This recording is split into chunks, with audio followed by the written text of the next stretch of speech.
from our friends from across the pond and across the mountains.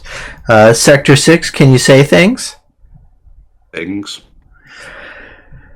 Some sort of things, no? How are you doing, everybody? How's it going? You sound great to me.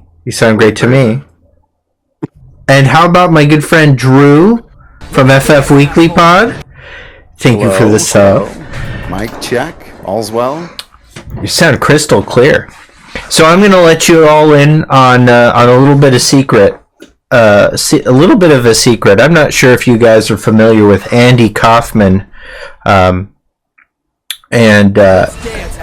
his style of comedy. But as much as these two people might seem like mortal enemies on Twitter, they're actually really good friends. And so if you're here hoping for a brawl, that'll probably more come from me, with all my hot takes taken apart, these two guys. So just a fair warning, this is going to be a fun, polite discussion.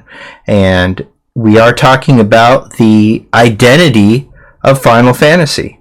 Final Fantasy is a very old series now, and has certainly seen its share of changes, particularly in the last two decades now, to show my age. And so we're going to be talking about that, whether that's good, whether that's bad.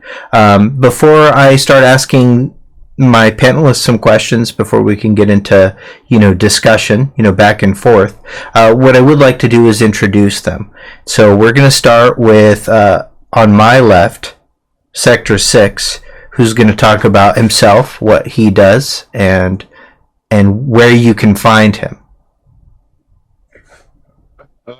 I make Final Fantasy related videos, Final Fantasy VII predominantly at the minute, but just generally on the franchise, over on YouTube, and then I stream on Twitch, and currently we're playing through the entire Final Fantasy franchise. And yeah, that's kind of where I'm at the minute, just desperately waiting for more news as soon as possible. Please, Square Enix, please. But yeah, that's me. All right. So I'm much louder. Sector 6 needs to be a little bit louder, it sounds like. Okay, I'll fix that. I'll edit this out in post. I'm not going to edit this out. Let's see here. We got close. I'll just get close. No, I'll boost you. Can you talk now? Yeah, I can talk. How's it going? Is that about right? Has he fixed it?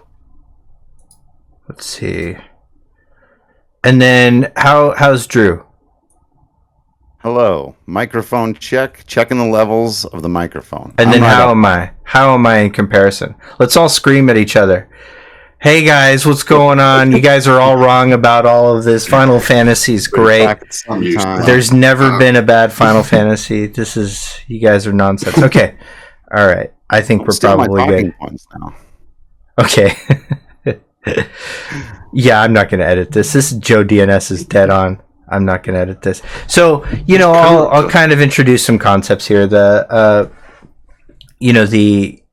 idea is just that we're talking about what Final Fantasy is, what it's going to become, and what's good there. And so thank you for your introduction, Sector 6. Let's hear from FFWeeklyPod, aka Drew. Why don't you tell us everything that you do, and you can tell us even non-Final Fantasy stuff you do and where people can find you. Oh, sure. Well, I mean, in real life, I guess I've worked very hard not to have a real job. So I cover the Colorado Rockies baseball team in real life. You can find me on Twitter at Drew Creasman. That's also like where my Patreon page is, where I cover like Star Wars, Marvel, DC, everything nerdy that I'm into that isn't Final Fantasy stuff. So yeah, that's where all that is. But the FF Weekly stuff, that's a podcast that I do with my brother. It's a very structured, like, chronological re-examination of the entire history of the franchise. So, we start with Final Fantasy 1, we go through it, we talk about as many things as we can think of about that. We do have interlude episodes where we'll kind of take a look at series-wide topics, like we did our top 10 SIDS or whatever. But most of our episodes, are going to be going kind of line by line through each game, talking whenever there's something to talk about. We tend to focus on the stories, the philosophies, the politics. Don't come to our show if you're like, if you don't if you don't want to hear people talk about politics in video games. It's kind of what we do is dive into. We almost treat it essentially like it's a college course, and we're just going through the material and studying it as much as anything. So that's what the FF Weekly Pod is. We've gotten through 7, and we're into tactics now. 3 or 4 episodes about. So we've covered 1 through 7, and a little bit into tactics. Excellent. And links will be available in the VOD when that gets uploaded to YouTube. So check out that section if you're watching this in the future, if you want links to all of these great things. So, okay. Without further ado, let's start SEAL Team 7. I'm going to ask a couple of questions, and I'll start with a really broad one, which is, what is Final Fantasy to you? And I will start this time with FF Weekly Pod. So Drew, tell us where you're at. Right. So this is a question that I can either answer very, very basically and logically, and just say, Final Fantasy is any game where the words Final Fantasy appear in the title. It's whatever Square says it is. Done. But if you're asking the deeper, more existential, philosophical question, and I get a sense that you are, what is Final Fantasy to you? Final Fantasy, and just to put it out there, and I think, and we don't hide from this at all, and I never have, Final Fantasy is to me my favorite thing that there is. Outside of my family and friends or whatever, right? Piece of entertainment, piece of art form. Everybody's got one. Maybe for you it's Star Wars, or it's Lord of the Rings, right, or it's Marvel comic books. There's one thing that probably sits atop your list that it means something to you. It's been there throughout your life. It's maybe even helped shape who you are as a person. And for me, that is Final Fantasy. Everything from the characters, the stories, the music. You'll notice it takes me a while to get to gameplay. It's usually further down on my list. I rarely think back on the times Final Fantasy made me emotional. Be like, man, the sphere grid was just, man, that gets me here. But I have a deep emotional connection to the franchise. I have no, qualms about being upfront with that, and that it is very near and dear to me. So, I tend to love pretty much every game in the franchise. Now, there's some side stuff that's pretty bad and pretty wild and out there. But as far as kind of the main stuff goes, I'm one of those people that's really into it. I always have been.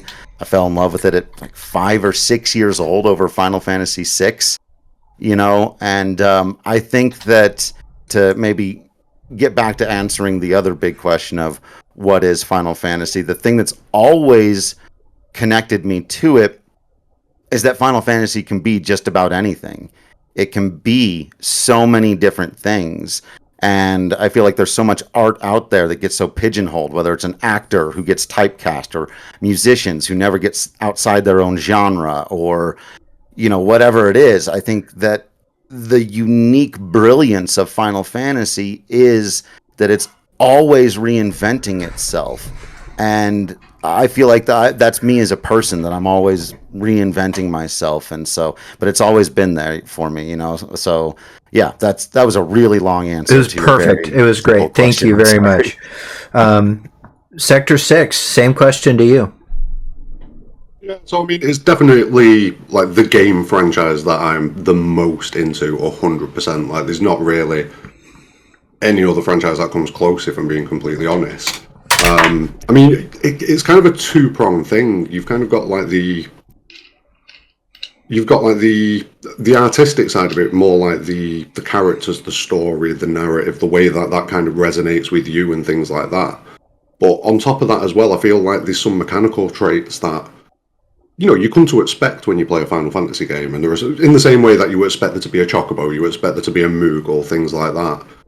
predominantly the franchise has been a certain way. You know, it was always like turn-based RPGs, be it in some, you know, variety of the turn-based systems. You had like the basic turn-based, then you had the ATB, then you had the act list and things like that. It was always some sort of variant of that. And it was just something that I could always just kind of connect with. Like every single game up to a certain point at the very least always resonated with me and always kind of felt good. It was almost like coming home, and that sounds so cheesy and corny to say, but that's kind of what it feels like. Do you know what I mean? You sit down with a good Final Fantasy game, you know what you're going to get, you know what you're going to expect. You're getting good characters, you're getting well-written narratives, mostly. But yeah, it's definitely something that's been important. It definitely shaped how I kind of look at gaming and what kind of games I'm into. Like I was very much into like platformers and sports games and things like that before I discovered Final Fantasy VII. And from that point onwards, Final Fantasy has definitely shaped how I look at gaming and what kind of games I'm into and things like that. So yeah, very important franchise, but with some missteps, in my opinion. So yeah, that's me. That's good. That's also a great answer. Personally, what Final Fantasy is to me is just like a cheap knockoff of Dragon Quest. Like it's near without the depth. It's Xenogears, but with worse time travel mechanics. No, it's Final Fantasy is. Final Fantasy's obviously shaped me too, and I definitely think that there are things that create an identity associated with Final Fantasy. Like I was showing off gameplay footage to a random person who is in their 60s and has a very passing knowledge of we'll call it otaku culture, and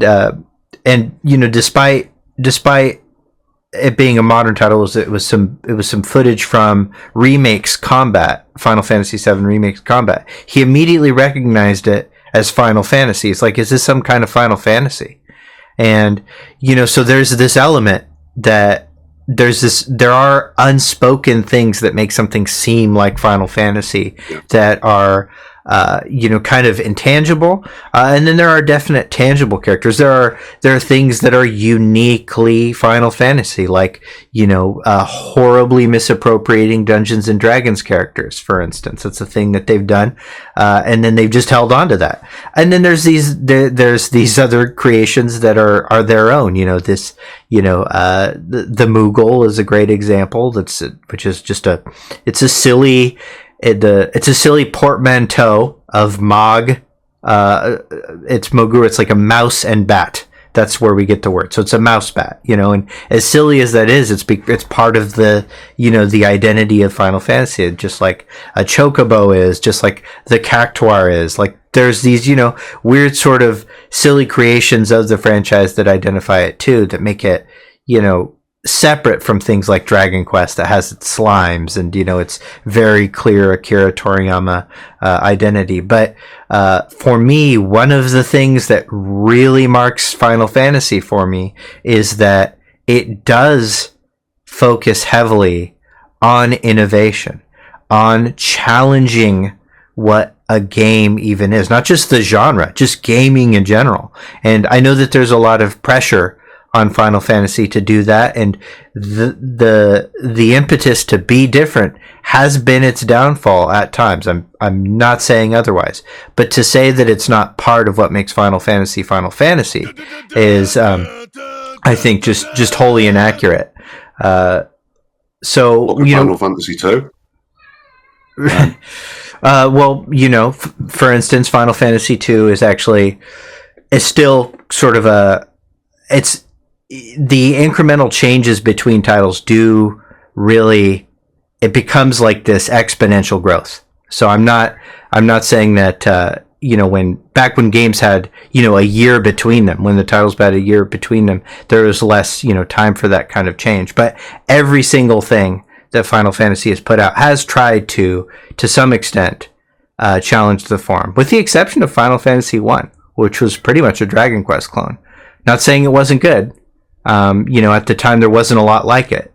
But that wasn't built on this idea of making something incredibly, incredibly innovative. Whereas almost every title since has been, at least in my opinion, and I could be wrong about that. So for me, a big part of what makes Final Fantasy is the need to push itself into new territories. And so whether that's good or bad, that's a discussion we'll get into here as well. So with that, let's talk about what is your favorite Final Fantasy title and why. And we'll start with Sector 6 this time. I mean, it's a pretty easy one, this. It's 7. And yeah, mainly because, like I said, it was definitely that thing that opened up a completely new landscape of gaming for me. Like, I hadn't really ever played RPGs, JRPGs, anything like that. So it was just a completely new thing for me, and I just ran with it. And yeah, it just completely changed how I looked at everything. You've got the characters are brilliant, everyone loves Aerith. All right. No, it literally was, and it was a big step as well, because like previously I'd only really gamed on like NES, SNES, things like that, and like a home computer like the Amiga. So seeing like the 3D FMVs and stuff like that, it was just completely mind blowing. And I mean, it was kind of stepped up a bit further with like Metal Gear and stuff like that, but FF7 was that first one where I kind of really sat there like, wow. So it'll always be that for me. Like, I can probably rationalize somehow that a different game in the franchise might be better, but 7's the one. Drew. So yeah. I have a really hard time with this. I have a top tier. I have 5 games in my top tier, so I could tell you that. Which one of those games is my absolute favorite kind of depends on the day, which one I've played most recently, which one I've been thinking about or resonating with most recently.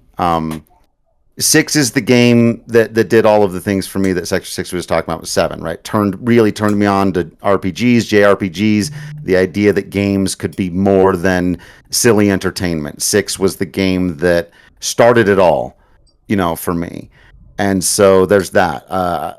7, 10, Tactics, and 7 Remake are also all in my top tier, that on any given day I could give you a reason why each one of those is my favorite Final Fantasy, and they would all be totally different reasons from each other. But those are the ones that really said 10 is the one that made me the most emotional, those kinds of things, and I think that matters. I have the deepest personal connection with, as much as I may have an intellectual appreciation for 7, things like that. So yeah, it just depends on the day. Personally, I'm gonna go with Elden Ring. Chrono Trigger. Oh, I was hoping you were going to say Chrono Trigger. No, 7 was the most life-changing sort of experience I had. Playing it absolutely changed the direction of my life. So it's hard for me to disconnect from that. If I were to objectively look at the amount of fun I've had with a game in the Final Fantasy series, and I mean, I don't just mean gameplay, I just mean like the experience of experiencing it, be it emotion, be it gameplay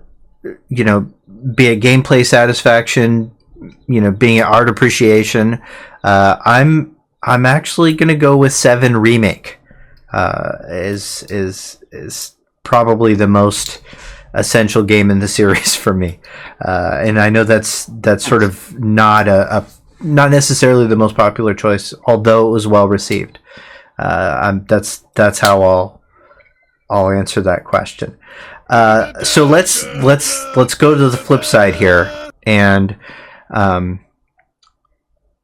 let's ask what, and I know this is going to be a really hard question for one of our panelists, but what is your least favorite Final Fantasy title? And now, to be clear, You don't have to say, I didn't like this or it was bad. You can say that, but I just mean the thing you liked the least. So I'm not pigeonholing anybody into not endorsing Final Fantasy in its entirety. So we'll start with Sector 6. Which temptation? No. It is tough, to be honest with you, because these kind of two that are in the race for me, and that's 13 and 15, which is a bit sad given that the two most recent mainline entries other than 14, but I think it's probably got to be 15, just because the way that it was delivered, it wasn't just that the game itself was, in my opinion, bad. You had all of the development issues and the fact that it had come from like the charred remains of Final Fantasy 13 Versus. But then you had the fact that they kind of chopped a big chunk of the story out and put it into Kingsglaive. And then a big chunk of the story came months later, because I played it on release. So we're looking at months and months and months later before you get those vital character moments that explain why Ignis disappears for a little bit and comes back blind. And you just kind of sat there like, what the fuck happened to Ignis? How's this happened? So, yeah, I think 15 is probably the one for me. The Cup Noodle sponsorship thing, it left a really sour taste. It genuinely did. I'm going to play through it again. Like, I'm doing this Final Fantasy franchise playthrough on stream. I am going to give it another chance. And hopefully playing through it with all the DLC in place improves things slightly, but I genuinely think Kingsglaive needs to be in there in some capacity, rather than just like it's like a 30-second clip reel that you get, basically, isn't it? So, yeah, 15. I think it's 15. It's definitely 15. True. All right. Do I have to pick a main entry one, and I can't take like a cop out and pick like all the bravest or some nonsense? Like you want me to give you a real answer to this question? I do. Yes. Say Chrono Trigger. Yeah. Say Chrono Trigger. I will absolutely not, under any circumstances, say Chrono Trigger. Chrono Trigger is great. I'll go with Final Fantasy 2. And it's hard actually for me because I think that Final Fantasy 2 established like the most important principle of the franchise, which is that it was not a direct sequel to Final Fantasy 1. Right. And I think that was just so extremely important. That said, if you're talking about which one of these games am I least likely to pick up and play again? In fact, they just re-released a whole bunch of stuff on Pixel Remasters, and I've gone back and played some of all of them except for 2. But I love the, like, I listen to the soundtrack a lot. I love obviously the music in all the games. World map music in Final Fantasy 2 is one of the best world map musics in the franchise, hands down. And the Pixel Remaster soundtracks are phenomenal, and so it's worth it just for that. But that said, and I even think that the leveling system had an interesting idea. The notion that every time you use any particular skill, it just levels up that skill, and that you don't just kind of generally get better as you level up. And that you could do things like max out your toad spell and start turning bosses into toads and stuff. I thought those were it was a good idea, but yeah, Final Fantasy 2 is unfortunately in most of its elements, I would say, not well executed from a story or gameplay perspective. Becomes a grind fest. That's the biggest issue with it. Because of that stat leveling mechanic, I feel like they just felt we need to present you with as many opportunities to level your skills as possible, and it just turned it into within the they were trying to make an MMO way before that was even a viable situation and offline. Yeah. So with Final Fantasy 2, I think that it's hard for me to place it so low simply because within the context of its release, it's not like there were games really competing for its quality spot. Now I find it very difficult to enjoy. That's and that's just one. You can't say that a marker of quality, though, isn't how well a game ages, because some of the games in the Final Fantasy series have aged so well that they're still fun to play. Even as somebody that's consumed almost addictively every AAA title that's available to me. If a game can age and still be fun, that's a marker of its quality. And there's a lot of games in the Final Fantasy series that are still playable for me to this day. Final Fantasy 2 is not one of them. So I will grant you that. For me, the worst entry in the series is it's a side game, but it's a substantial one. And so it's not like All the Bravest, or it's not, not even Dissidia NT. And this is probably going to upset some people on my channel, but it's Crisis Core. I would say Crisis. I would say. I didn't think they were involved. I mean, no, it's 15. It's 15. Wow. Crisis Core is worse than Dirge of Cerberus, or you're just not allowing yourself to take Dirge of Cerberus? Okay. I don't like, and I'm not saying Dirge of Cerberus is good. I'm not saying Dirge of Cerberus is good. Right. And part of it is the same reason that it's like an accelerated version of the criticism that I would have for 15, which is that I'm deep enough into the lore. I mean, we're translating previously untranslated Ultimania interviews and developer interviews on this, and it just makes me more and more upset. The original Crisis Core was going to be 2 UMDs, and the story choices that they made make so much more sense in the presentation that it was originally meant to be in. But what came out was this really, in my opinion, hackneyed cash grab with underdeveloped characters that helped, ultimately, I think really sabotage some of the core concepts that were ultimately well executed in Remake. And Remake is very much an opportunity not just to remake Final Fantasy VII, but correct the errors of the compilation. And I'm seeing every element of the compilation that's being injected into Remake done with the kind of love and care and quality that you would want and expect from something so beloved as Final Fantasy VII. So I do have this thing, but as that was kind of a cop-out sort of shock answer to make everybody dislike me and like you guys. If I were to pick a main series title, just in terms of something that really disappointed me, and I probably have the most negative feelings towards, it's 13-1. Final Fantasy 13-1 was the one that disappointed me the most, and I have the most overall issue with.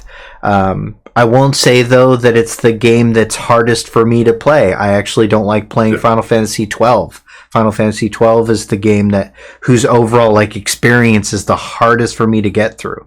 But there's something about that feels like they really tried. Every bit of art is super creative and interesting. Objectively, I look at that game and know that there are virtually no missteps. It's just a game I personally don't like. So when I really have to choose one, the reason I choose 13 is that it feels like a massive disappointment. I was at the E3 that Final Fantasy 13 was first announced, along with that trailer for Versus 13, and I just remember being so excited.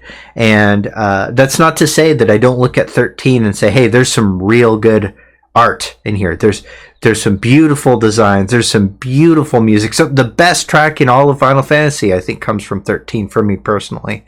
And then conversely, I loved 13-2. I think Final Fantasy 13-2 is one of the most underrated titles in the entire game. Yeah, it's just very fun and beautiful game. There's something about it that I just feel like expectations can play a part in it to a certain degree, because everyone was stupidly hyped for 13. Whereas when 13-2 came along, a lot of us were kind of like, oh well, it can't be much worse, can it? And it turned out to be actually quite a good game. So that's a possibility. And so I recognize too, and I love a lot of the character designs. I love a lot of the things that happened in 13. So I'm aware that a lot of just top-notch AAA art, creativity, and tender love and care went into 13, but it was still it's still not a game I rate well. I in fact rate it bad. I think it's one of the largest failures of the series. So that's just our personal enjoyment, like what we connected to and what we didn't connect to well in the Final Fantasy series. So we've established that. But now I want to talk about something else. What I want to talk about is the series identity. So we kind of answered this question, like, what is Final Fantasy to us? And where I'm gonna direct this first question to Sector 6.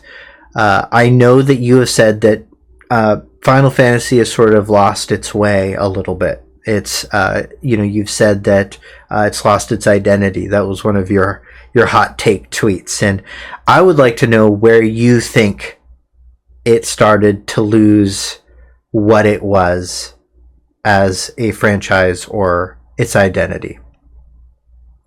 And I mean, the easy answer to this is around Final Fantasy X, around the time when Spirits Within came out, and around the time Sakaguchi left the company and things like that. And you can definitely see a shift in mentality, not so much in the way that it's been in the last few years. Like in the last few years with 15, like I've said, abhorrent. I was not a fan of the way that game was delivered in any way. But it was more of a shift in, there was definitely that shift to go even more action than before and maybe try and move more into mainstream gaming rather than being... Because JRPGs, they are quite niche. It is quite a niche kind of subgenre of gaming. And Final Fantasy definitely feels like in recent years it's been striving towards that. So I would say that kind of started between 10 and 12, probably. Now, Sakaguchi and strangely enough about Sakaguchi is that he was a big proponent of 11. And a lot of people don't know that about him, but he definitely had this contribution to the identity of Final Fantasy. And so you're saying that between 10 and 12 is where you kind of feel like 12-ish. Yeah, 12 was the one where it felt like a change because a lot of control was it felt like control was taken away to a certain degree. You didn't have the usual amount of control over your party and the way they acted. Granted, there was the gambit system and things like that, and you gradually unlocked the gambit system as the game progressed. Mm-hmm. But it just definitely felt like there was that control being taken away, and that's something that continued. You gained more control over your one specific character with things like Lightning Returns and then 15, but you kind of lost a degree of control over the way everything went down. And I do feel like that's a shift. Obviously, there's the business-minded shift as well, where, they have definitely become more targeting the mainstream with Final Fantasy now. And, trying to break into that action RPG market a lot more than they ever did previously. Okay, and we'll get into into that for sure. That's a big one. So just follow up question on this. So from 12 to 13, we saw that 13 sort of returned to something that seems more familiar with the conditional time. And I will say that I'm actually not that big of I don't really like turn-based games very much. I don't like playing them. I like the experience of being in. Yeah, the stories and everything else have carried those parts of Final Fantasy for me. But I will say that the CTB that came from 13 and 13.2 is the most fun that I've ever had doing turn-based combat. Are there other things that happened in 13 that make you feel like the series lost its way? Like, what are things about, say, from 13, from 12 to 13 that make you still feel like that wasn't what Final Fantasy is or should be? There was still, even though it kind of did go back to that more turn-based combat system, definitely, but that control still wasn't really there, because if I'm remembering 13 correctly, you could only really control the one character. If lightning died, it was game over. Do you know what I mean? There was a lot of things where it was restrictive to you. And it just felt like that loss of control was still there for me. It didn't help that it was a linear game, but that doesn't necessarily make a game bad, because look at Final Fantasy X. That's a pretty linear game, but it it just didn't click right with me. It's weird trying to quantify it and, you know, put it into some sort of thing that makes sense. But yeah, the control was definitely a part of it for me.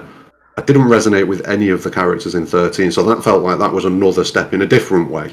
Like, at least with 12, there was a couple of characters that I still kind of, you know, felt, you know, strongly towards and resonated with. 13, there just wasn't really that for me. And 15, again, like, to a degree, I mean, the bro road trip, obviously, was phenomenal, and that was probably the most endearing part of Final Fantasy 15 to me, you know, that connection that they had, but again, it didn't feel like I was involved in that, really. I don't know. It's difficult to put it into words. Mm-hmm. Well, I think you answered the question, though. Drew, so, you know, I know that you don't feel the same way about the series identity, but I would like to hear your thoughts on if you think there's been any missteps in the change in tone that's happened from, you know, the first, we'll say the Sakaguchi 10 to you know, the recent, or I mean, actually it's not that recent anymore, the last 2 decades of Square Enix. What are your thoughts overall about you know, the way the series has changed, and are there any things that you would like to see them do less of? Any things you'd like to see them do more of? Yeah, you know, this has always been a really interesting topic for me because I did begin in the Nintendo era. You know, I remember when there was a time where people thought the PlayStation era meant that they had lost their identity. I remember vividly. In fact, I remember feeling this way when I was, I think, 11 years old when I played Final Fantasy VII for the first time, that I didn't like these changes. I didn't like that there were cars and trucks. I didn't like that you could only control 3 people in your party. In all the previous games, it had been 4 or 5. I didn't like that it wasn't 2D isometric. You know, look at all the thing. It wasn't on a Nintendo platform. What even is this PlayStation thing that I have to go and buy? Right? There were so many things about it that were so not the identity of Final Fantasy. But the thing is, it was Final Fantasy VII. So no one cared because it was so damn good. And it did also have a lot of those things, the things that I think run a little bit deeper. The place where I would maybe agree with, but just on the flip side of the coin with Sector 6 here, which is that thing that you feel that you can't necessarily put your finger on and describe exactly why a Final Fantasy game makes you feel a little bit differently than other things in your life. And, you know, we try to quantify it with, I've always said there's like a list of 50 things, right?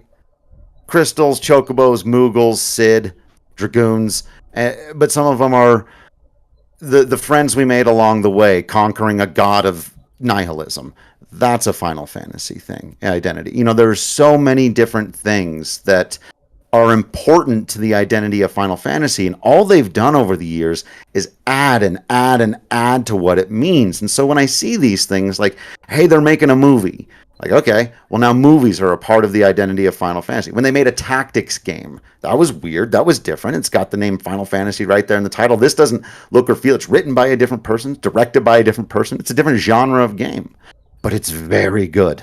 There's some chocobos throwing some crystal stuff, you know, but it's how Final Fantasy is it. We even argue on our show, actually very legitimately, that Chrono Trigger and Kingdom Hearts are Final Fantasy games, and Chrono Cross. You know, it's all a part of a multiverse, really.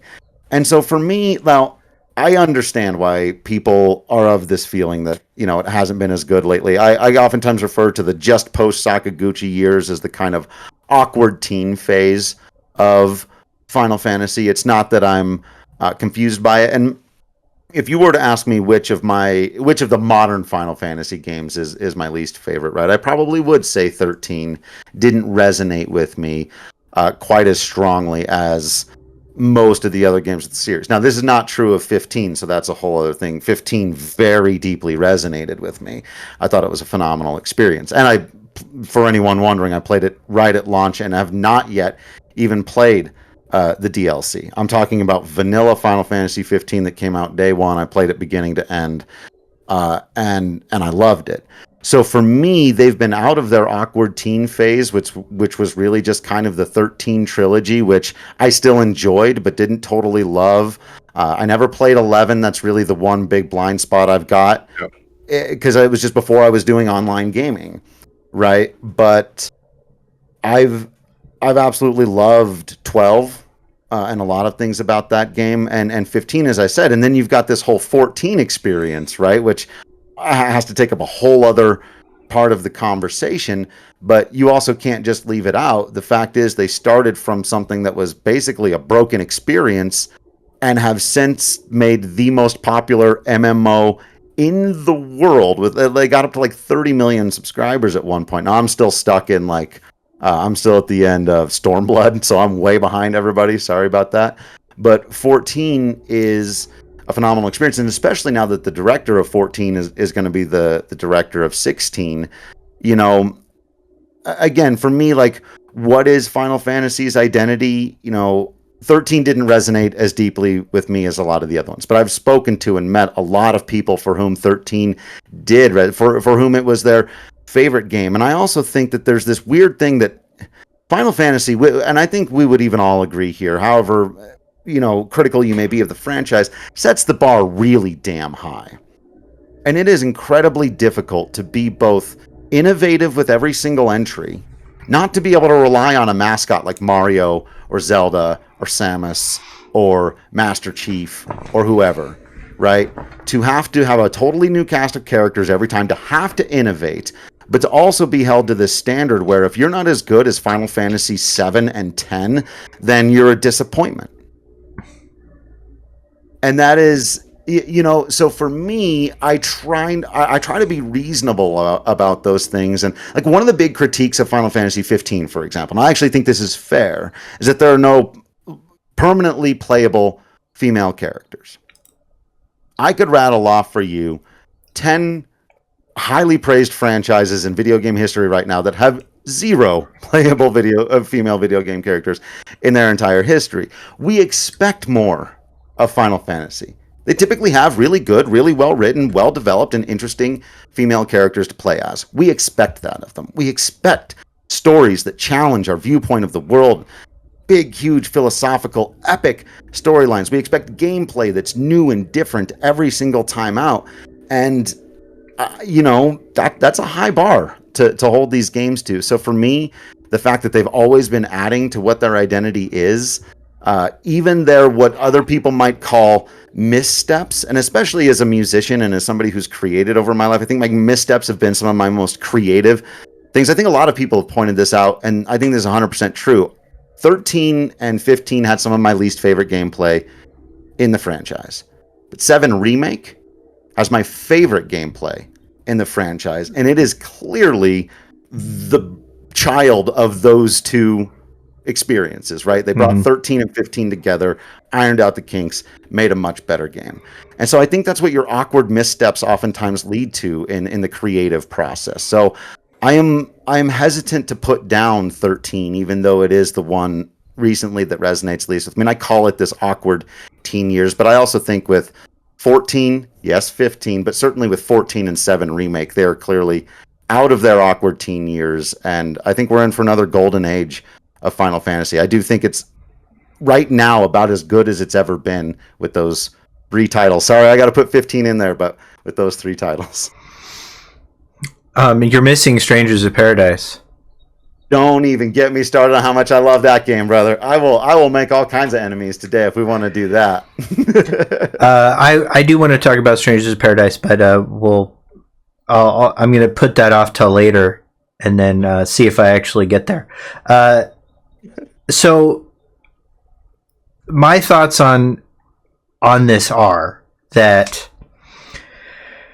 I am unwilling to say that something isn't Final Fantasy just because it's not good. I think that unfortunately part of the identity of Final Fantasy is now some things that aren't good.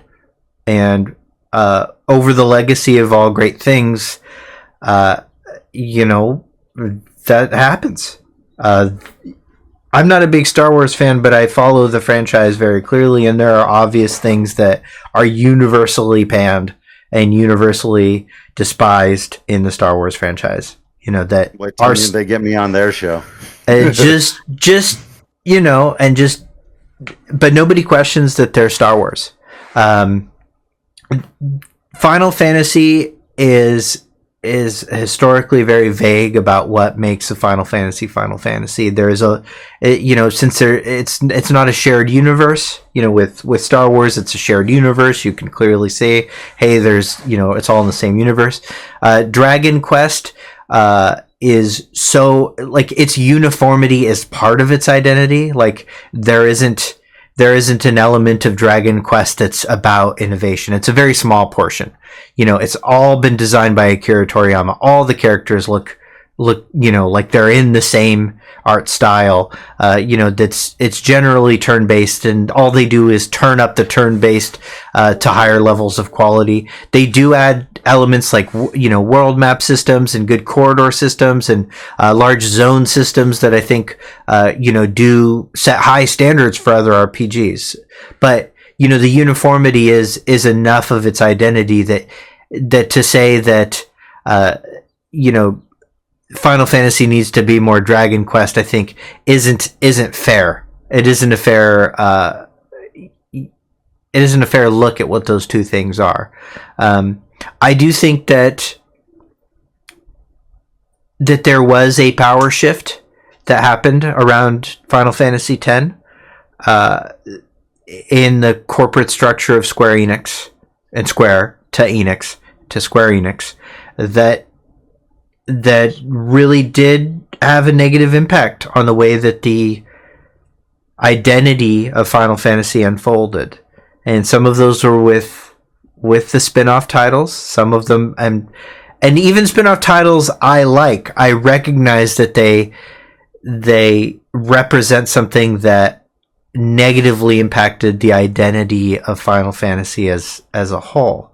And I'm not saying that spin-offs now are inherently bad, or that there can't be good spin-offs, or that spin-offs can't be created with, the kind of love and tenderness that I think the franchise deserves.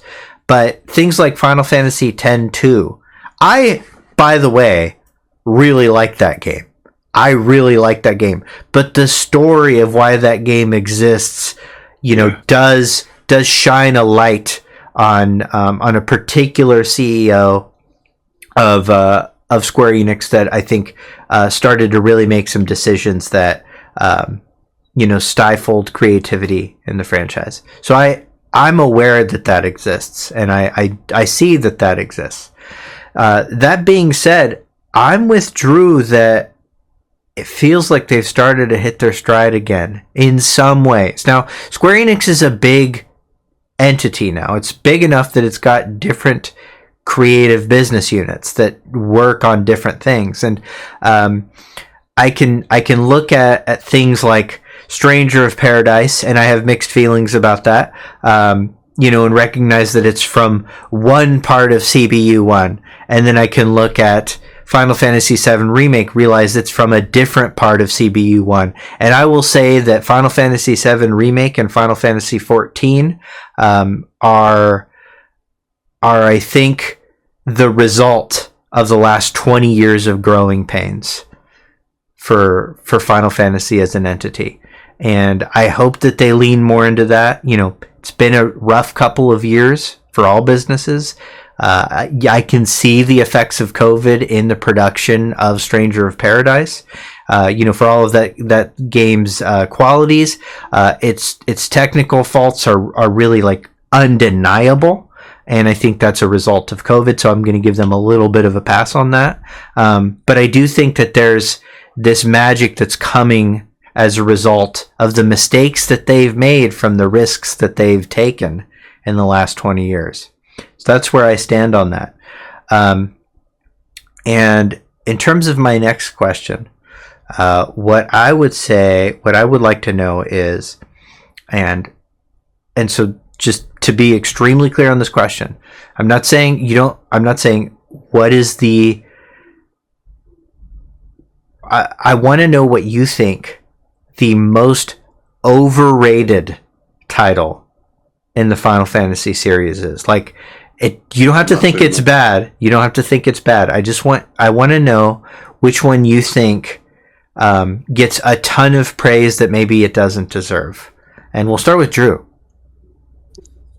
Oh man, I couldn't even be. I don't know, man. I don't know that I'm going to be able to give you an answer on this one. I don't know that I do believe that there are any games in the series that are overrated. Honestly, I really don't. Okay, underrated I really then. don't.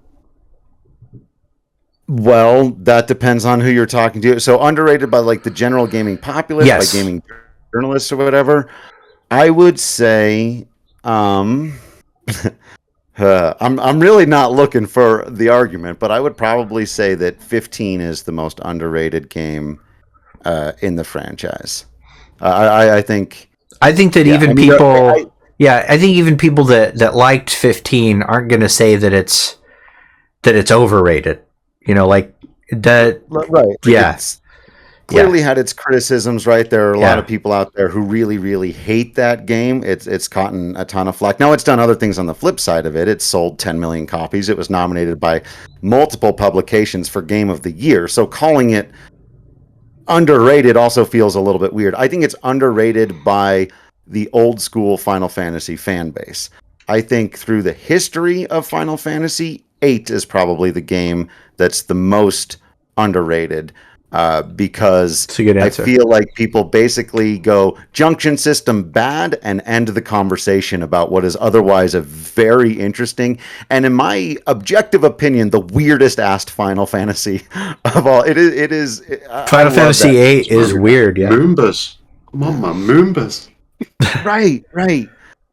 So yeah, I think those two games, 8 and 15, are my picks for underrated. You refuse to answer the overrated question, which is fine. So Sector 6. I can try to think of, No. Don't do something you're uncomfortable with. That's fine. Oh wait, no, I have one for you. I thought of it, and again, the caveat is not that it's bad. Was slightly overrated. I'm going to pick now. It is me on the negative side of one. I'm going to get in trouble. I'm actually going to pick Heaven's Ward. And okay, that's fair. Now, I thought Heaven's Ward was amazing, and it had a similar experience for me, where a lot of people were like, "Oh, this is a great story now," and 14 is one of. But a lot of people were like, "Heaven's Ward is as good a story as has been told in any Final Fantasy ever." And so when I got to it, I was ready for that to be true. Feel like exactly. And then it wasn't true. I was like, no, this was just a really good, well-told story inside of an MMO, which I don't think anybody was expecting. Yeah. And so fair enough. But I do think when I got to the end of Heaven's Ward, I was like, I loved that. But it wasn't Final Fantasy X. It wasn't 7. It wasn't even emotionally for me the same kind of impact that 15 was. Okay. So that's fair. That's a good answer. So Sector 6. What is the most that you've fucking thrown at me? What is the most overrated Final Fantasy, and why do you think it's 14? Right. No. What is the most overrated Final Fantasy? Oh no, you are correct. It's 14. Okay. But I do have a backup answer though. I'm going to say 14 purely for two reasons. Number one, don't like MMOs. Not a fan. I don't like the delivery style for narratives. I don't like the way it keeps drip feeding content to you, and you have to. It just feels very drawn out. One thing I've always said is I would love Final Fantasy 14 as a single player. One day in the future when 14's dead, remaster it, drop it as a single player. Let's see what you know what I mean? And I've played up to the end of Shadowbringers. I've just not touched Endwalker yet. So it kept me in long enough. It's the social aspect of 14 that I think is its big, endearing quality. Getting into an FC, going on raids, going and doing all that sort of thing. That's the big thing for me with 14. That was the enjoyable bit. The story was good, and it has a few. It gradually increases 100%, and by the time you get to the end of Shadowbringers, it's good quality. But the slog to get there is just quite rough. So yeah, I'd say 14, but that's because of my take on it. So I was going to actually say one that I like. Probably say 9. Okay, purely because of mechanical issues. Okay, wait, you think 9 is overrated? A little bit, yeah. Okay. I think the story, the characters, all of that thing, perfect. Absolutely phenomenal. But when you're running around on the world map, that frame rate is abysmal. The combat is shocking. Even in the port, like, you can't have the speed up on and use a tent on the world map. It just doesn't let you do it. Won't work. Interesting. Okay. All right. Tetramaster, dreadful. Dreadful. Dreadful. I agree with. I agree. I love 9, and I think it's amazing. It's I a charming. think people blow it up a bit too Yeah. much. The story, brilliant. The mechanics, not so much. Okay. They basically took their best mini game of all time from Final Fantasy VIII and then added a completely unnecessary randomized element to it and ruined it. So I'm with you on Tetraman. Horrifying. Underrated. Horrifying. Agreeing and stuff. Horrifying. Okay, so underrated. yeah. 8 doesn't get the love it deserves, man. Such All fucking right. good game. Goes a bit wild. I think the Squall is Dead theory could have saved it, but they had to fucking put the kibosh on that one, didn't they? And ruin that. But yeah, I quite like it. It's got the best minigame in the franchise. You can break it so easy. So easy. I mean, if you really want to just break a game and go through it and enjoy the story, you can do. The story's a bit wild and puts people off. I just think the junction system threw people and having to draw magic and all that sort of business. If you didn't get onto Triple Triad, you probably had a bad time with Final Fantasy VIII. That's my guess. Okay, so I'm gonna save both of you with my overrated answer. Don't do it. This is the hottest take. Don't you fucking dare do it. I swear to God, don't do Hey, it. this guy right now. What I think, and to be clear, I don't think it's bad. I just think that it's a little overrated. Final Fantasy X. You were going to do a really bad thing, that's fine. I think Final Fantasy X is a little overrated. And I know that's a cancelable take. But again, I don't think it's bad. I just think that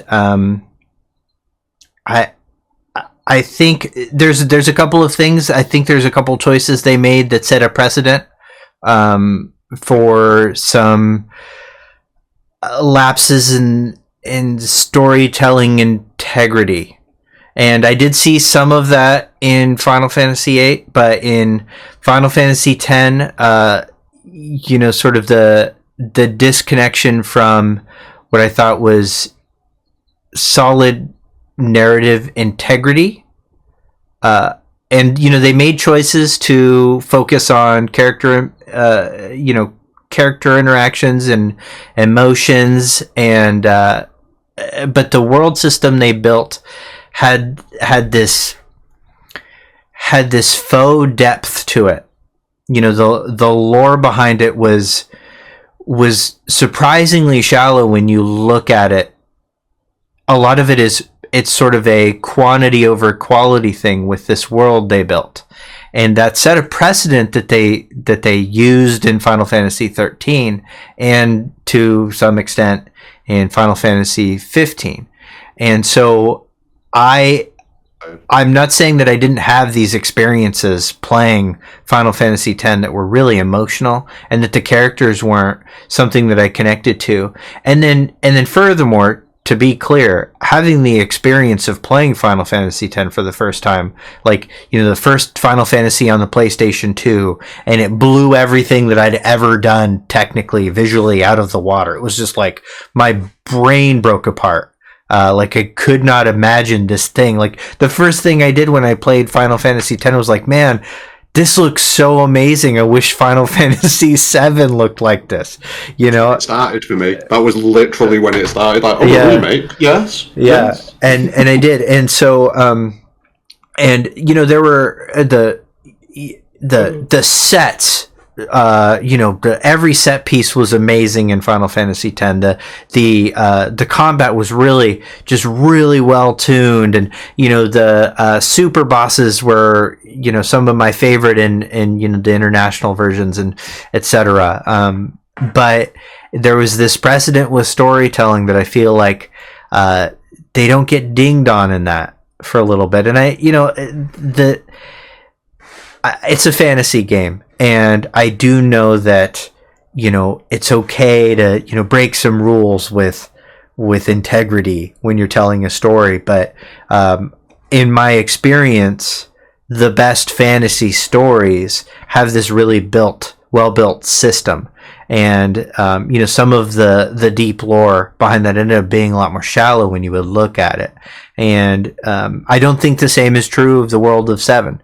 The World of Seven, even though it was made by the same people and borrows a lot of, and 10 borrows a lot of concepts to it, you can look at every single set piece in, like, for instance, 7 Remake, and we've done this, like Sleep Easy and I have done this, and you can see this chain of history that feels almost realistic, and there's something about my mind that, or at least in my experience, where I look at the two worlds and I immediately see that there's this, this really grounded and deep backstory behind something that's really lore centric in the way that it's built. And you see that in other game series, like Horizon Forbidden West, is a great example. Like, I can just spend days looking at, this history that they built between now and, the end of the world. And Elden Ring too. Elden Ring has virtually no story, but you look at everything, you're like, there's a story in this item. There's a story in all that. And Final Fantasy VII, the world of that, I see that accompanied by this really strong narrative. Whereas I think that Final Fantasy X was just this narrative that relied on emotional connections, but the actual world was built in this way that set a precedent for other poorly built worlds that they really leaned into. And I think 13 and 15, which theoretically are in the same universe, like the Fabula Nova Crystallis universe was supposed to be this big, rich thing, and then it ended up being, they all ended up being disconnected, and nobody knows why they're connected. It's just crystals and etc. And I think that's a misstep for the series. So Final Fantasy X is my overrated answer. And you did touch on it as well in what you were saying then, and I think one of the things that does prop 10 up a lot is the post game. Like 100% the post game of Final Fantasy X, like doing all the monster hunting and doing all of the blitzball and all that sort of thing. Like, it definitely helps with 10. Yeah. And also, I'll just be honest, I was a little, like, I feel like what happened with 10 was that they were given this opportunity to build the lore up with the sequels, and because of things that were happening in Square Enix as a company, I think some of the production staff, particularly Nojima, abandoned it a little, and it feels almost spiteful, like the difference between 10 and 10.2, and then 10.2.5. If you've ever read that, like, it feels like Nojima was mad at Yoichi Wada, and that's why he wrote it that way. Like, hey, I tried to kill off Tidus and you didn't let me, so I'm gonna kill him with a blitzball explosion. Like, it's gonna be the worst death that you can imagine. So unsatisfying, eat dicks forever, Iwata. Like that's kind of the feeling that I got. So I felt all this need to justify that answer because it's one of the most beloved things, and I don't want to get ratioed on Twitter later, which I probably will anyways. Underrated. You are genuinely being the most spicy one. I know. Underrated though. What do I think is the most underrated? I think 13.2 is underrated. 13.2 was everything that I wanted from 13. So that's an easy answer. I thought you were going to join us. Final Fantasy VIII. Yeah, clean sweep. I hated Final Fantasy VIII.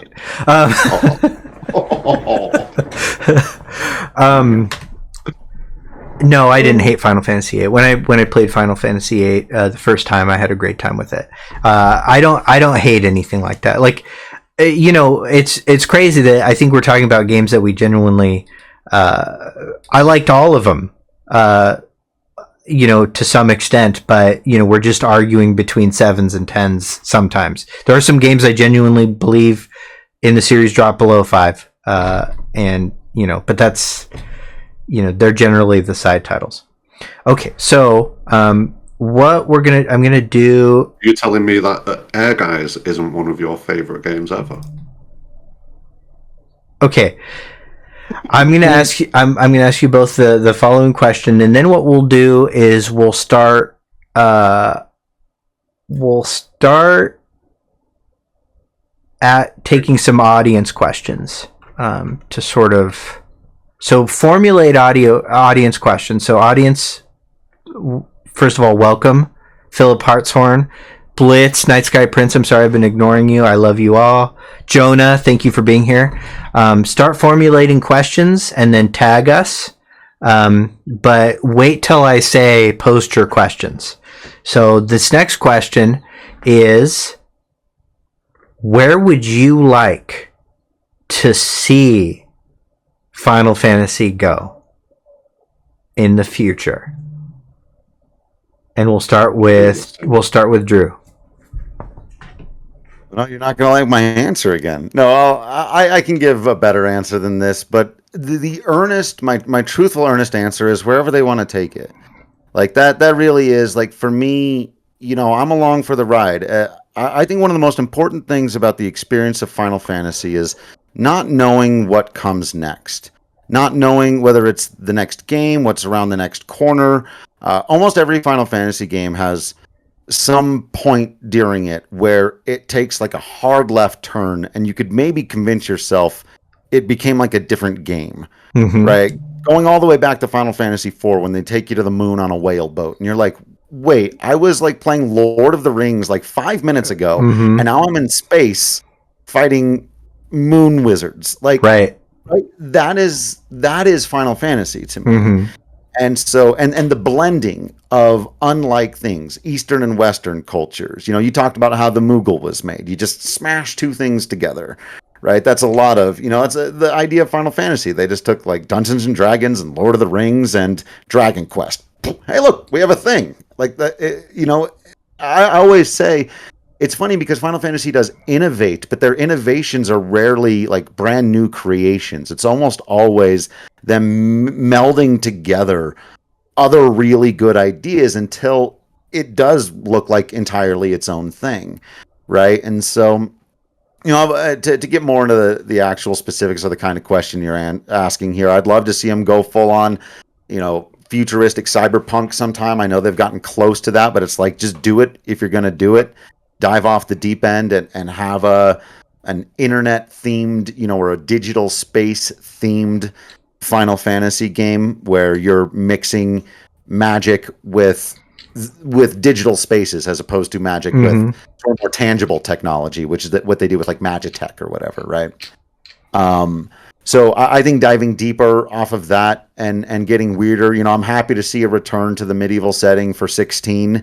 I'm not put off by it at all, but there's and I'm sure it's going to be a phenomenal game. And I doubt, again, because there was a robot in Final Fantasy 1. I mentioned going to the moon in 4. 16 is going to have weird stuff that we're not ready for and expecting. It's not just going to be a standard medieval fantasy setting. There will be robots. Who knows? We might even go to the moon. But yeah, as far as like that setting of just putting us inside of like the Blade Runner, right? The real, because like 7 kind of comes up close to it. 13 thinks about it at times, but just give me the Blade Runner Final Fantasy. They're clearly interested in it, and I'd love to see it. Just go that way, fully embrace it. I loved turn-based as a kid, but I don't ever need to play another turn-based game ever again in my life. I'm fine with them going more action-oriented. Like I said, 7 Remake for me, that is the best possible world compromise, where you've got action stuff that feels exciting to play, and you feel like everything that you're doing from second to second matters, but you've also got strategy and team dynamics, and the type of materia that you equip matters. So I think as long as they keep kind of innovating on that system, maybe use that as their new baseline moving forward. I know, they've got the Devil May Cry guy working on 16, so I'm not a huge action gamer, but I'm learning with things like Horizon especially, which has its own system entirely. But whatever they want, just make it good. Make it good and weird and different. The last thing I want is for Final Fantasy to go backwards or to, try to appease, 7-year-old me, Like, we did that in the 90s. So you pleased 7 to 15-year-old me. Now it's time to make games for the modern world that appeal to the kids of today, but also recognizing that a lot of their audience were getting into our 30s, 40s now, wherever we are, and they're making the mature experiences. I think they've recognized that with things like Stranger of Paradise and making 16 an M-rated game. They realize their audience has grown up, but I don't want to see them stop making games that kids can enjoy either. Like, I wouldn't want the next generation of kids to not have their Final Fantasy IX experience like I did. You know what I mean? Like, so wherever they want to go with it, as long as they're inspired by it, more Yoshi P. There's my answer. How about that? I just want Yoshi P doing more stuff. And but I'm, like I said, I'm very happy with the direction of the series right now. So my other answer is just more of all of it. I want more remakes too. I know a lot of people are like, no, just make new stuff. Like, I want Final Fantasy VI remade badly. I want remasters of some of these old ones that are maybe a little bit better and all of that stuff too. So I want the spin-offs, the sequels, the remakes, all that stuff. But I just want them to stay inspired, make what they want, because when they've got their hearts in it and they're clearly inspired to do something like they were with 7 Remake, like, these guys still have their swing. They're still some of the most creative people out there making games today. They completely re-examined what the definition of a remake even was. Mm-hmm. Like, just keep being that, Mm-hmm. Mm-hmm. So that's where I'm at. Keep innovating, keep challenging, keep doing it different. Sector 6? No. You. See, I 50% agree with that. As far as narratives and things like that go, 100%. Innovate, go wild, do what Final Fantasy does. A futuristic Final Fantasy as well, I'd be way up for that, like a Star Ocean-esque kind of Final Fantasy or something like that. I'd be very into that. But then the other 50% of it for me is where we kind of come back to the question of what is the identity of Final Fantasy. And I do feel like a big part of the identity of Final Fantasy comes down to the mechanics and things like that. And there was always kind of a similar thread with the mechanics. And even though it was turn-based all the way through up until, I mean, you could argue 13.2, it was always a variant. There was always innovation. There was always, there was change. Whereas recently it seems like it's more of, rather than it being an innovation within the genre, it's a change of genre, going from those JRPGs to more action-based systems. And the one thing I will say is Final Fantasy VII Remake absolutely hit it as far as the compromise goes, 100%. Like, that compromise in Remake is phenomenal. But when I see shots of 16 and you only see one character in combat and things like that, I get a little bit worried that it's still going to be something that I enjoy, but it's not going to feel as much like Final Fantasy to me as most of the franchise. Because even though it's been 15 to 20 years, that's 13, do you know what I mean, where things have been shifting into the more action-based kind of landscape. It's still 13 out of 15 titles that are turn-based games of some variation. And to see it step away from that, while it could potentially still be enjoyable, there are, like I say, these compromises that you can make, like with the remake system. I don't know. It just feels like Final Fantasy will be stepping away from what it was to a certain degree for me. And it will still be enjoyable, but it won't be the same. And that kind of gives me reservations to a certain degree. But yeah, that's where I'm at with it. As far as narratives go wild, do you think? Because, I have faith. Pretty much 80% of the Final Fantasy games that they've put out there, I've loved the narratives, I've loved the characters, so leave that to them, obviously. Just please make a turn-based mainline game one day. Just one. Just one more. Just one more. Give us a send-off. A good one. That's me. Fair enough. Good answers both. My opinion on the subject is that not just narratively, but setting, everything, the games that it's clear every developer involved was doing what they wanted, as opposed to what they were told they had to do. The difference in quality between them is usually pretty immense. And I think 13 and 15 are great examples of these high ideas that came into development early and then went through these corporate nightmares. And as a result, the products that we got were, you could feel that there was a disconnect between intention and execution. I could feel that. I'm not saying that they were horrendous games. Again, with mainline titles, we're talking about AAA games, and we're talking about the difference between a 7 and a 10, which, is still means that we're sitting down and we're playing all the way through a game. Like, I'm going to play all the way through a 7 once I sit down with it. How memorable it is, how much I think that it should inform the rest of the series. How much of a win do I think that is for the identity of Final Fantasy? That is affected in the difference between a 7 and a 10. And so it's that, game number reviews are always, there's these problematic hurdles that come with that kind of thing, for sure. Don't get me wrong. Like, 7 out of 10 is passing, it's still like, I don't feel like I wasted my money. So it's not like that, personally. As far as what I want them to do, I do have ideas that I think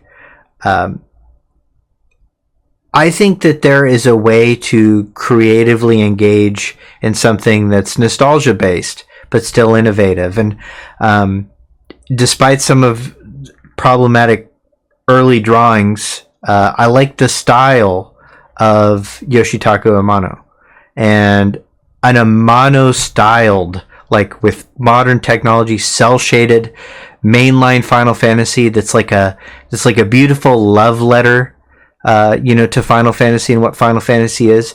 If that's really the intention behind the creation and the team is really in that could work. I think that really could work. And we see elements of that in what's the best things about Final Fantasy XIV. We see like these love letter stories being written through these expansions that are just incredible. And I think that a mainline title that really has that as its core, could work really well. I would also like them to do something that nobody's ever done before. And I encourage them to do that in mainline titles. And I think there's no rules for what makes a mainline title a mainline title. We get these things like subgenres of games. We have like Stranger of Paradise now, Final Fantasy Origin, which is not a mainline title. It's got this own offshoot. There's room for that too. There's room for spin-off titles. But in order to earn what I think is the mainline number, and this is something that even, Final Fantasy VII Remake hasn't earned because it's not appropriate, is raw innovation. And by making 13 and 15 part of Fabula Nova Crystallis, they lost this thing that Drew mentioned early in the episode, is that Final Fantasy II had no connection whatsoever to Final Fantasy. And I think that's really important. I think that continuity wise, each thing being their own universe is really important. So I hope that moving forward, Final Fantasy 16 is in a different universe than 7. That they don't sneak a connection between 10 and 7 in somehow, other than like an Easter egg. I hope that 7 is its own universe and thing, and that's what it is, And Strangers of Paradise tried to kind of highlight this by calling them dimensions, Dimension 7, Dimension 14, and I think that's in a game as silly and fast foody as Strangers of Paradise. That's totally appropriate. Okay, I want to talk about Strangers of Paradise real quick before we take audience questions. And I'm going to start with my thoughts on Strangers of Paradise. I am going to do a full episode of Strangers of Paradise once Blitz finishes the game. Blitz, finish the fucking game. and we'll talk more in depth about things like combat and stuff like that. My thoughts on Strangers of Paradise is that I want the series to continue. I'm glad that it exists. There were things about it that were unforgivably awful, and I'm not going to pretend that those don't exist. The technical issues were brutal. Like, I mean, and they're mathematically brutal. Like, the geometry in that game is so poorly optimized, and the game is so poorly optimized that in order to get it to run on a modern console or like, my gaming computer, which can, which could render the sun in real time, like, it looks so bad that really could only run natively at, a 1080p with what looks like a vat of Vaseline poured over it, to keep it kind of smoothish. So I'm going to give some of those technical issues a pass, and say that it was a big misstep, but COVID, blah, blah, blah. You're okay. Don't do it again. The combat was really fun. And this is somebody that I came off from platinuming Elden Ring. I love the shit out of Elden Ring. Elden Ring is game of the year material. And so I expected to not be able to enjoy the combat. I really enjoyed the combat. The storytelling surprised me by not being 100% awful the whole time, which lets you know, like, I don't want that to be the expectation moving forward for the series, is that all it has to do is be moderately okay for us to enjoy it. So I came away from that game going, I kind of liked the ending. That was weird. So I was good. I want them to lean into that more. I also want them to allow other development writers and stuff like that to contribute to the series moving forward. There was one moment, this is kind of political, and I'm sorry, that's just going to be my opinion. You guys don't have to comment on this at all. I don't think that the quote unquote punch, and if you don't know what that is, I'm not going to spoil it for you. There was a punch, from one character to another. I don't think that was appropriate, and for a lot of reasons that I will talk about on the SEAL Team 7 about similar to the Squall Renoa moment in FF8. I'm going to talk about it at length. It's not just the violence of it. It's that it was just this context, etc. Yeah. It wasn't portrayed in a way that was anything other than funny, and that's a problem. So that was enough, by the way. So for me, that was enough to make me feel like they missed something Final Fantasy in that, because I think there is a lot of core Final Fantasy themes, and identity that get undermined by stuff like that. So I'm gonna give it like a 6 or 7 out of 10. 7 is the optimistic. I'm looking forward to the to the future of this series. 6 is probably the way I really felt about it. So that's my thoughts on Stranger of Paradise. Drew, what did you think? I fucking love this game.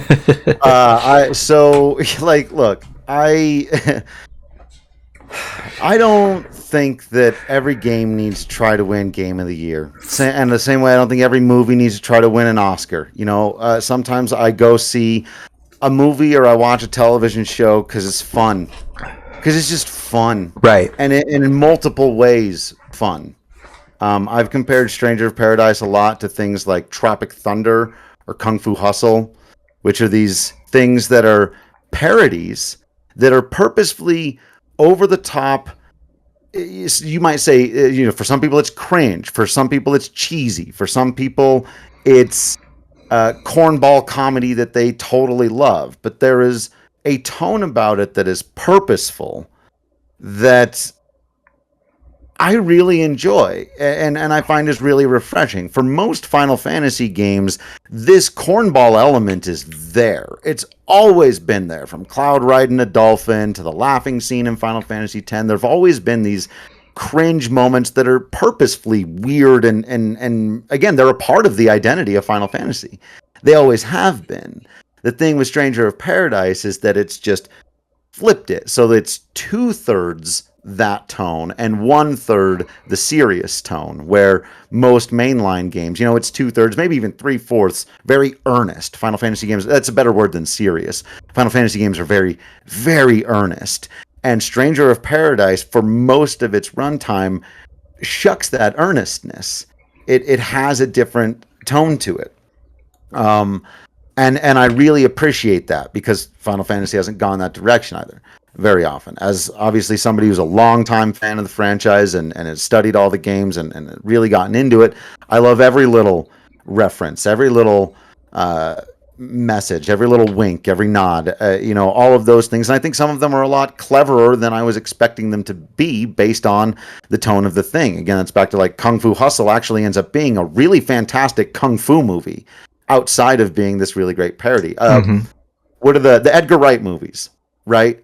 Shaun of the Dead is a hilarious parody of zombie movies, but it's also a pretty fantastic zombie movie.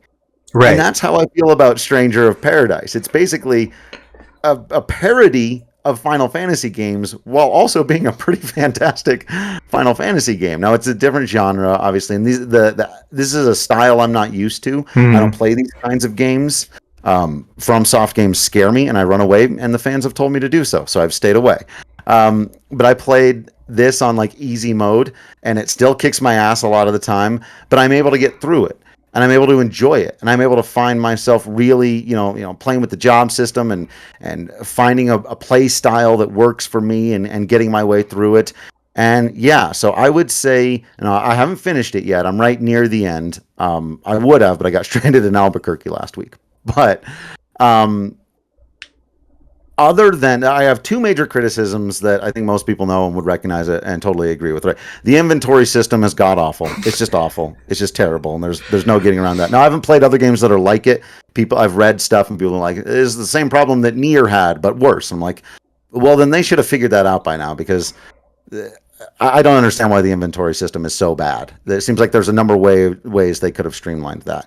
And generally speaking, the level design mixed with the fact that there is no map, I get lost constantly. I'm not used to these types of games. I'm used to something where I have a map and waypoints and very clear direction on where to go.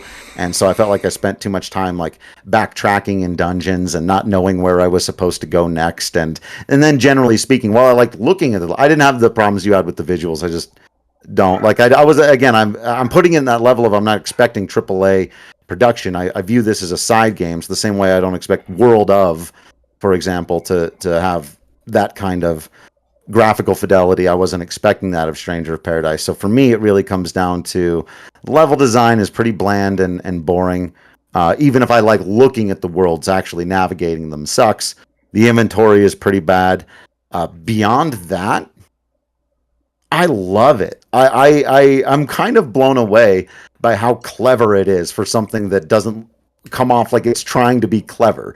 Like I don't know. There's something unusual about it that I think it's just very much for a specific group of people, and I am one of those people. So I can't like give it a number or anything, or like say recommend it. Like I could recommend Horizon Forbidden West to literally anyone who's ever picked up a video game controller. I think I could say 10 out of 10. Play that game if you enjoy video games. I can't say that. I can't even say if you enjoy Final Fantasy, play Stranger of Paradise. It might piss you off. Like this, you might feel like they're making fun of you and not with you, right? But there's a certain group of people, and I'm in that category, who I think are just having an absolute blast with this and can't really. I've never smiled so much playing a video game. I'll tell you that much. Like, it is entertaining. And I can't wait to finish it and sort of conclude because I hear the end is a trip, and I'm ready to. I won't spoil the ending for people that are worried about that. I will be spoiling the ending in the Strangers of Paradise episode. We're going to talk about it extensively. And Sector 6, I know you haven't had a chance to play it yet. No, I've played the demo. I've completed up to the end of the demo now. Okay. And story-wise, that kind of leaves me in a pretty clueless state with it. I mean, from what I've seen so far, the story doesn't... It seems quite disjointed still at the moment, but very early days in the game, so I'm expecting it kind of comes together. It just... The story itself is sort of interesting, but that meminess of it is the thing that kind of makes it quite fun. We were just kind of sat on stream playing the demo, just laughing constantly. Everyone was just having a really fun laugh with it. So, yeah... I don't know. I had concerns because when they were showing a lot of the areas of the game, and they were showing like areas from 13, areas from 7, or inspired by these games and these dimensions, I started getting, oh, for fuck's sake, here they go. They're doing it. They're connecting everything. I don't like it. Yeah. Same as you were saying earlier on. But it's just fun. Like, the gameplay is quite fun. I don't know. I think it kind of feels like Neo on easy mode a little bit. Because you can just step back and kind of break things like Black Mage is just completely broken from what I've experienced in the game. But it's still fun. I think that's all that I can really describe it as. It's just silly fun. I will say that silly fun. The end game sort of dismantles some of that. Like what I will say is that the initial demos felt like there was this difficulty to them that was going to be oppressive, and then the actual game came out and it was like it felt maybe like they nerfed it too hard. They went So would you say they've nerfed it from the final demo? Or would you say the final demo was kind of like the nerfed version? The final demo was the nerfed version. Right, and then, but it does take a turn when you get towards the end of the game, where I saw a lot of streamers turn things down to normal or casual or something like that. Not me, because I'm a real gamer, but the chaos mode and stuff like that, those become oppressively difficult. That is definitely an option. I do want to just touch on the meminess thing. There's discussion about whether or not that's intentional, and I think that discussion is fair. Because when you watch the dub, there's a little difference in tone, as to what's taking itself more seriously. But overall, I think a sub and dub anime, I'm guessing. Some of the intentions get lost. I think even I actually think that Kung Fu Hustle is probably the best analogy I've heard. Because Kung Fu Hustle, you watch it and you feel like, is this a parody or not? Or is it just unapologetically itself?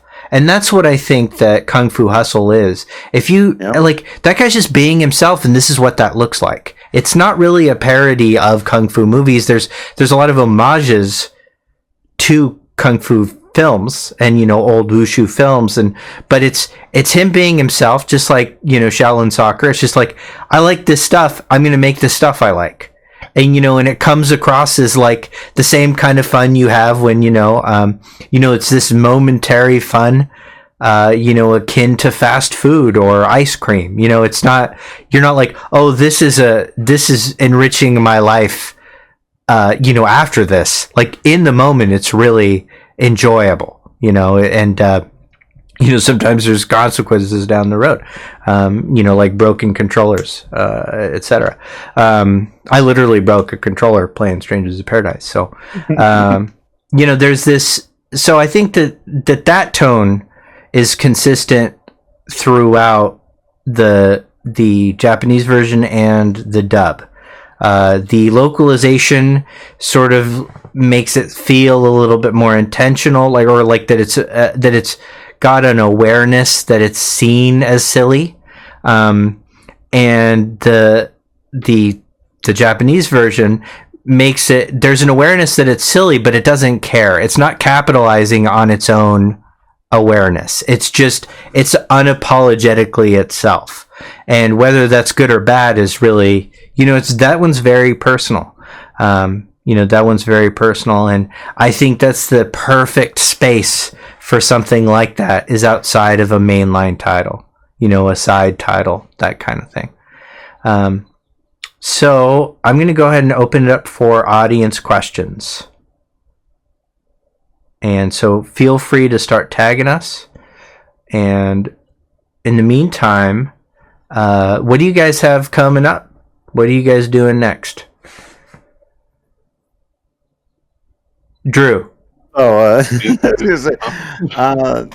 a great question. What do we have coming up next? So we're going to continue down our line where, like I said, we're kind of into like chapter 2 of Final Fantasy Tactics on the show. But one thing, as soon as I figure out the best way to do it, is we're going to start doing an interview series with people.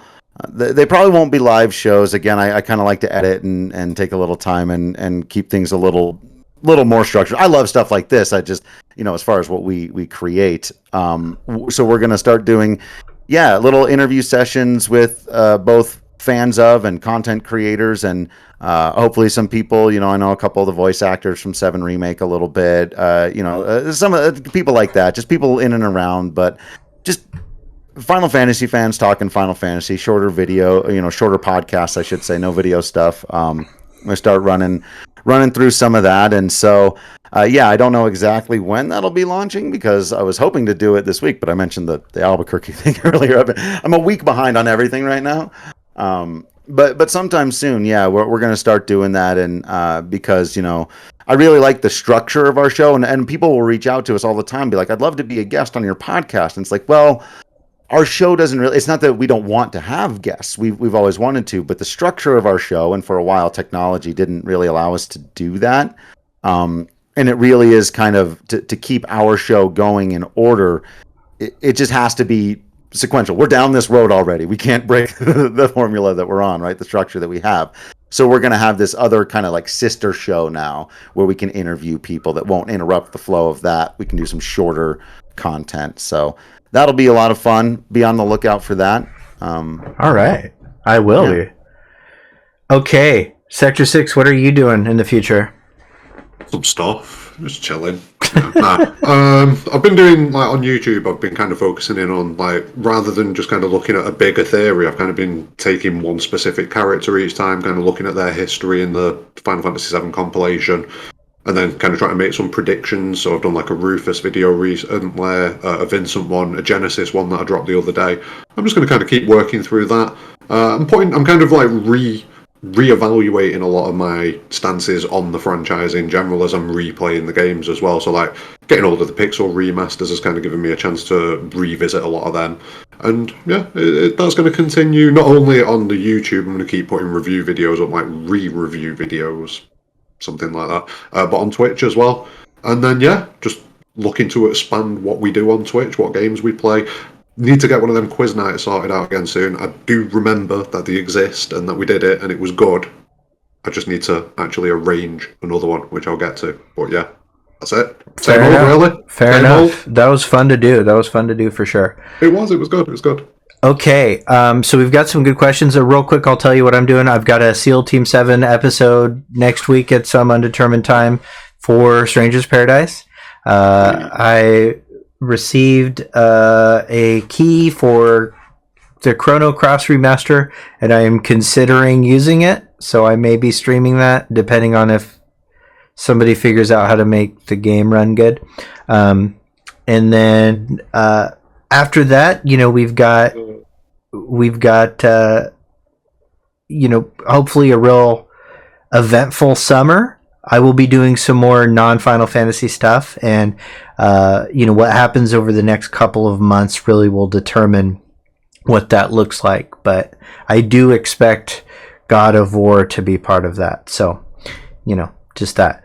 But I will continue doing SEAL Team 7s too, and we'll do more broad topics like this that aren't just about Final Fantasy VII, although we will have some Final Fantasy VII related topics coming up too. So with that, let's ask some questions. And Sunamod's legendary modder and community paragon has asked if 2 FF main titles could have a baby, which 2 would you pick? This means that the new one will inherit story elements, character personalities / types, not the characters themselves, just traits, and mechanics of both games merged together. The new game does not need to exist in the universe of either of the choices. It can be its own universe. That's a great question. I've never been asked this one before. I will say I've been asked a lot of Final Fantasy questions over the years. This is a good one. I feel like he's been sitting on this. Suna's got his brain works in special ways. Suna. It does. So, yeah, it does. It's I true. can see. Damn it. Okay, Sector 6, you want to take this? You know what? I think I've actually got a pretty solid answer. Okay. 8 and 10. All right. 8 and 10, I think. 8 and 10 could be quite interesting because, right. like you were saying earlier, 10 does have a few issues, and 8 obviously has a few issues. But I just feel like if we kind of brought them together, we could just coalesce all of the best mini games in the franchise into one game, and I feel like that's something that we should all strive towards. There you go. Nice. Yeah, I think that's good. I think that's it. Drew. What a weird question. I am. All right, I have a weird answer to this. First of all, I need to say, I feel like for the record, Final Fantasy X is a perfect video game, and I think it's important that everybody understands this. Now, second of all, to get to the question that was asked, I'm going to take Final Fantasy VII Remake and Final Fantasy V. Let's dance, asshole. Yeah. And now, given the now, I'm not going to take liberties with the question because it was asked so purposefully and so specifically, and it's that they're going to inherit child elements. I don't get to decide like what this isn't genetic engineering stuff right here, but my hope is that we get the sort of quality of production values and baseline combat system and connection with the characters. And the world that we get from 7 Remake, and then from 5 we get the whimsy and the color and the fucking job system to really blow things out in terms of customization. Because the best job systems, it's great in 14, but not everybody plays MMOs. It's great in Stranger of Paradise, but it's Kung Fu Hustle. Mm-hmm. So it's like to see a great Final Fantasy with like all the production values, but a fully fleshed out job system like 5. Give me that. That's a good one. That's 5. good. I like 5. Mm-hmm. 5's good. Okay. Big bridge intensifies. My answer is Final Fantasy VI and Final Fantasy 15. Because I think the application of this very wide range of characters that go through this where the world is transformed, like there are similarities between the world of Ruin in 15 and the world of Ruin in 6, but the pacing of 6 was so masterful that I would like to see an open world, dichotomy between like the world of Ruin and the world of, the world of Order and Light. That's a good answer. And also I think that the romantic element between, the two characters in 6 worked better than they did in 15. It doesn't need to be the same characters. I like female protagonists. I think that Terra's such a cool main character, like so cool. 7 is its own thing, and I don't want it touching the other food. Like I don't want that to be. That's in its own. That's the main course, right? But like if I were to blend, if I'm gonna do, bacon mac and cheese here, I want it to be made of Final Fantasy 6 and 15. But with better writing. Makes me think of an umaro flavored cup noodle. Right. Which to be honest, the other thing I really like about Final Fantasy VI is that all the characters in Final Fantasy VI feel so essential. It's almost unclear who the main character is. Like all the characters are really strong, really strong. It's not Terra's story. The story is Final Fantasy VI. You can somewhat definitively say Final Fantasy VII is Cloud's story that has all these other stories in it, and you can say that because the writer said, "Yeah, this is Cloud's story." So, that's something that you can very, very safely say. So that's my answer. And I think, there you go. That's good. Okay. So, if you could live in any FF world, which one and why, and during which time, pre, post, or during the setting of that game? Great answer, KJ5_plays. Drew. That last qualifier is good and interesting and needed, because I have been asked the first part of this before, and I've got an answer. But now that I get to choose before, during, or after, because that's always right. Like you're like, I love to live in the world of Final Fantasy X is beautiful, right? Until Sin shows up to blow up your house, right? Like that's not a great place to be in. So I would maybe then go with 10 after the events of the game, because I just like the sort of style. I like the world. I like the cultures, the aesthetics. I've never actually lived on the water, but I really like ocean and water and stuff like that. I live in Colorado. I live up in the mountains and stuff, so maybe it's kind of yearning for the ocean or something. But yeah, because the presence of Sin has always stopped me from making 10 my answer to this question. Because as much as you're like, I want to live in Betrayed, except no, I don't. Right? Yeah, I like that one. I'll go with that. That's a great answer. Sector 6. It's tough, man, because everything's kind of messy at the end of every final. Like, you couldn't live in post-story Final Fantasy VI world. That'd be a bit rough. I mean, easy answer, Final Fantasy VIII, just so I can play some triple triad, man. That'd probably be the one for me. I'm not even going to lie. Like, I'm trying to think of some deep connection that I've got to some other game. It's like, oh yeah, I'd really love to go to this place, and yeah. But no, I think it would be triple triad. I think I would legit be the best there ever was. And catch them all. That kind of thing. Wait, that's Pokemon again. Never mind. But yeah, I think Final Fantasy VIII, post-story, triple triad. Other than that, maybe Final Fantasy IX, like the end of world, the end of game world in Final Fantasy IX. I can't think of living before in any of them, or during, definitely not. But yeah, post game 8 or 9, I think. 8. Okay. Let's see. So pre, I'm gonna go with the age of the Cetra. I would love to live amongst the Cetra. You just want the law. I just want to know. I want the lore. I want to meet the Knights of the Round. I want to meet. I want to see. Yeah. Oh shit. Yeah. I want to see. Yeah. I want to see Shiva. And Ifrit. I want to just meet them.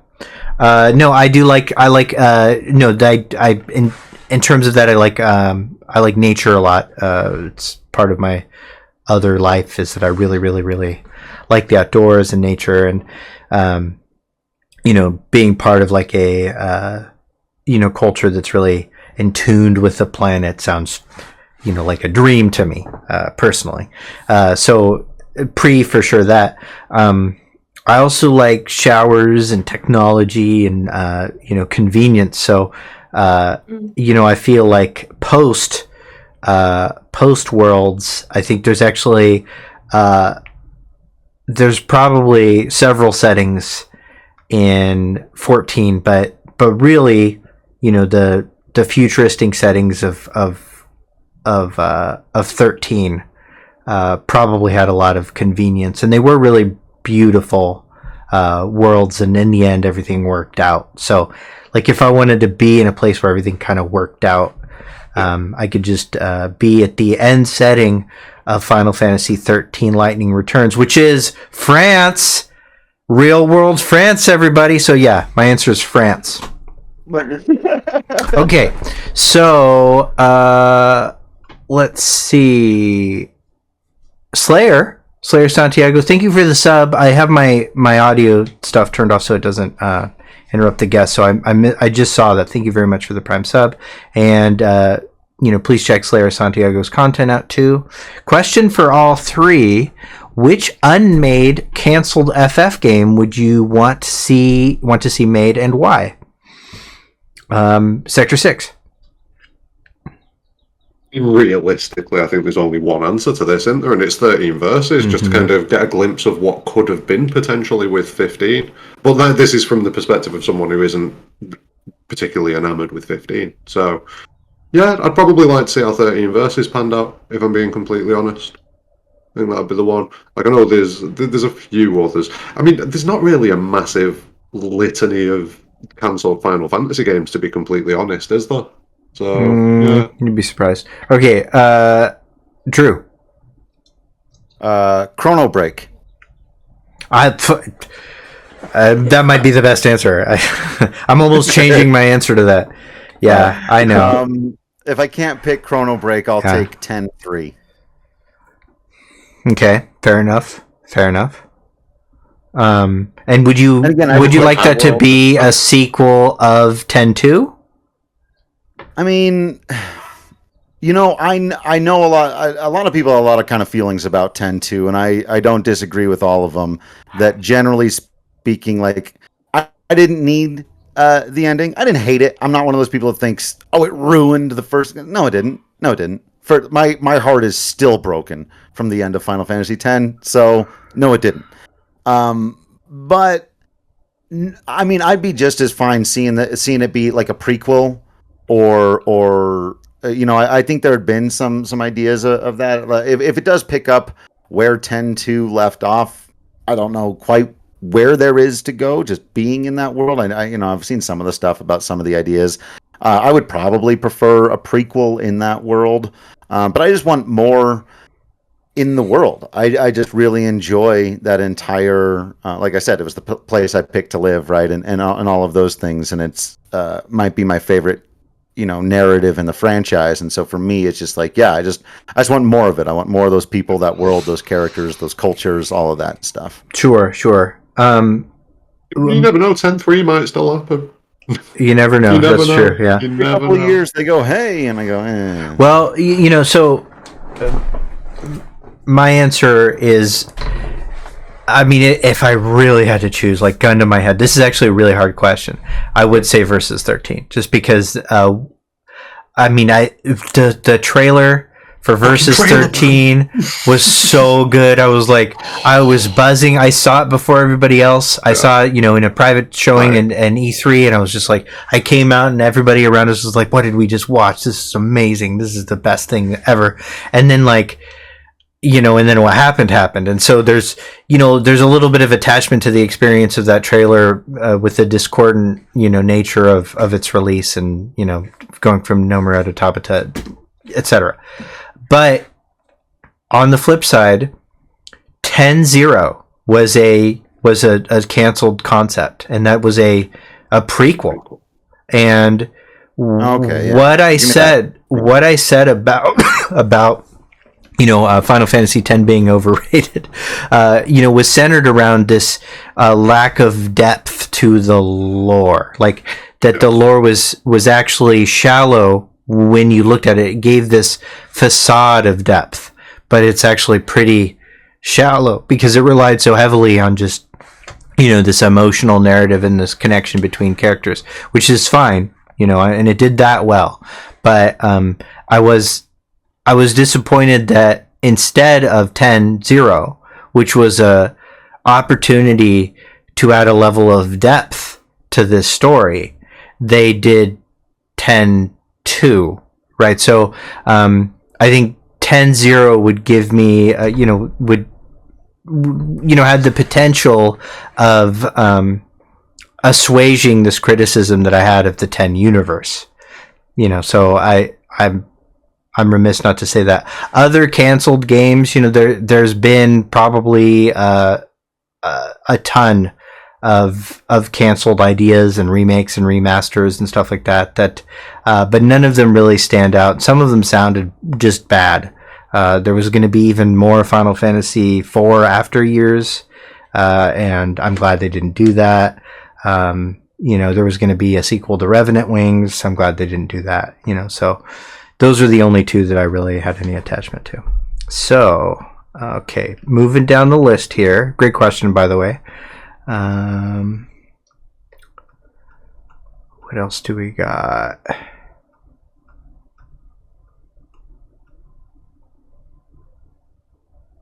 Is there any FF game that is conceivably okay to live in without the fear of the world ending or an immediate death? That's a good point. I think there is generally there's a constant threat. Exist. Yeah. Not when Tomburries exist. Can't trust them. Okay. So feel free, all of you viewers, to come up with more questions. And if I miss some questions, maybe repost them and tag me. Just say @ so that I can see it. Okay. So while you guys formulate that, I'm going to ask about maybe the most divisive topic that I can think of regarding Final Fantasy General. Not Final Fantasy VII. There's one really obvious taboo topic there that we're not talking about ever again. Not that one. I, of course, am talking about I can guess. the spirits within. Whoa. Whoa. Hey. Whoa. Drew, what are your thoughts on the spirits within? Love that movie. Okay. I absolutely love it. Go on. It is my... now, first of all, I don't believe that anyone would have a single problem with this movie if it just didn't have the words Final Fantasy in it. People whose issues with this movie all run down to there not being enough Moogles, crystals, chocobos, and all that. And I get it. But I also think that that's, quite frankly, a surface-level reading of what Final Fantasy is. This gets back to our question about its identity. And Final Fantasy isn't about iconography. It's about feeling. It's about belief. It's about family, it's about friends, it's about overcoming, it's about anxiety, it's about stopping the world from being destroyed by people who care more about money and power than they do about anything else. It's about team dynamics and people overcoming differences and how they were born and how they were raised in order to come together to overthrow an evil empire. And Final Fantasy, The Spirits Within, is about all of those things. It has all of those things in it. So what it is missing is the iconography of Final Fantasy. And I understand people who may have been going in hoping for a fantastical adventure with Moogles and chocobos and magic and a lot of elements that it did not have. But I think you would be hard-pressed to find, like, even when you go back and look at, like, movie critics who reviewed it at the time who had no idea what the hell Final Fantasy was. It got very good reviews because it's a good movie. It's just a good science fiction movie with good characters, good character development, interesting concepts, unique visuals, its own kind of ideas, and, it resonated with people. I showed that movie to my parents. My parents loved that movie. You know what I mean? So The Spirits Within really comes down to this general... It goes back to something actually... I think maybe the thing I've most agreed with Sector 6 on this entire conversation is when he said, like 2 hours ago or something, about expectations. It all comes... One of my favorite quotes of all time, it comes from Shakespeare. You should pick Shakespeare for one of your favorite quotes of all time, right? Expectation is the root of all heartache. You set yourself up for failure, for hate. You want verses 13 and then you get 15 and you're not sure what to do with this because it's not that. You wanted Final Fantasy, The Spirits Within, to feel either like Final Fantasy VI or Final Fantasy VII.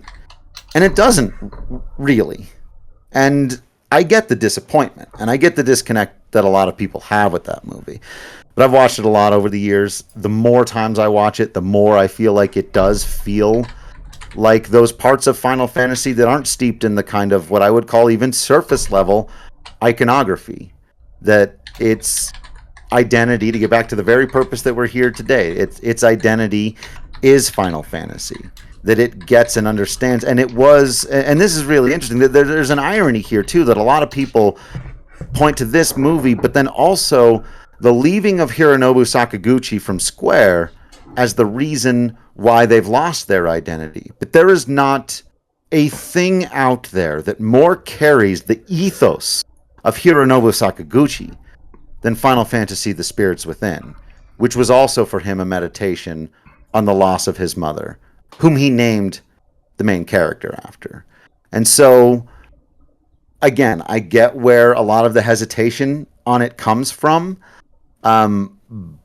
But it is, for me, it has all of the ethos. It has all of the right things. And And I will admit that the first time I watched it, I walked out of the movie theater thinking that was really awesome, that was really great. But where were the chocobos? Like I'm not saying I was immune to it either, right? Mm-hmm. But once you get past that and really give the film a chance to just be what it is, I think most people will find that they end up actually enjoying it. Sector 6. Nah, no. It's a weird one. Like, I've only watched it like 2 or 3 times, and we're talking like very, very, very long ago. So maybe it's one of those that if I viewed it more recently, it'd change.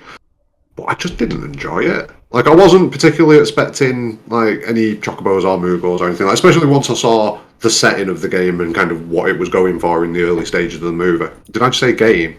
I think that's one of the problems as well. It's not a game. It's just not what people were expecting from Final Fantasy. So I get what you're saying there, but like I'm quite into sci-fi movies, and just viewing it as a standalone sci-fi movie, it never really. I don't know. I never really connected with the stakes in the movie. Really, there are stakes in it, but it just didn't really resonate with me or anything like that. Like, there's not actually, in my opinion, there's only been one Final Fantasy movie that was actually any good, and ironically, it's Kingsglaive. But the game that I actually hate. Like, genuinely, I really enjoyed Kingsglaive. I thought it was fun, there was lots of action in it, you connected with the characters as it was going through, like Nyx and things like that. And in the Spirits Within, there was just none of that for me.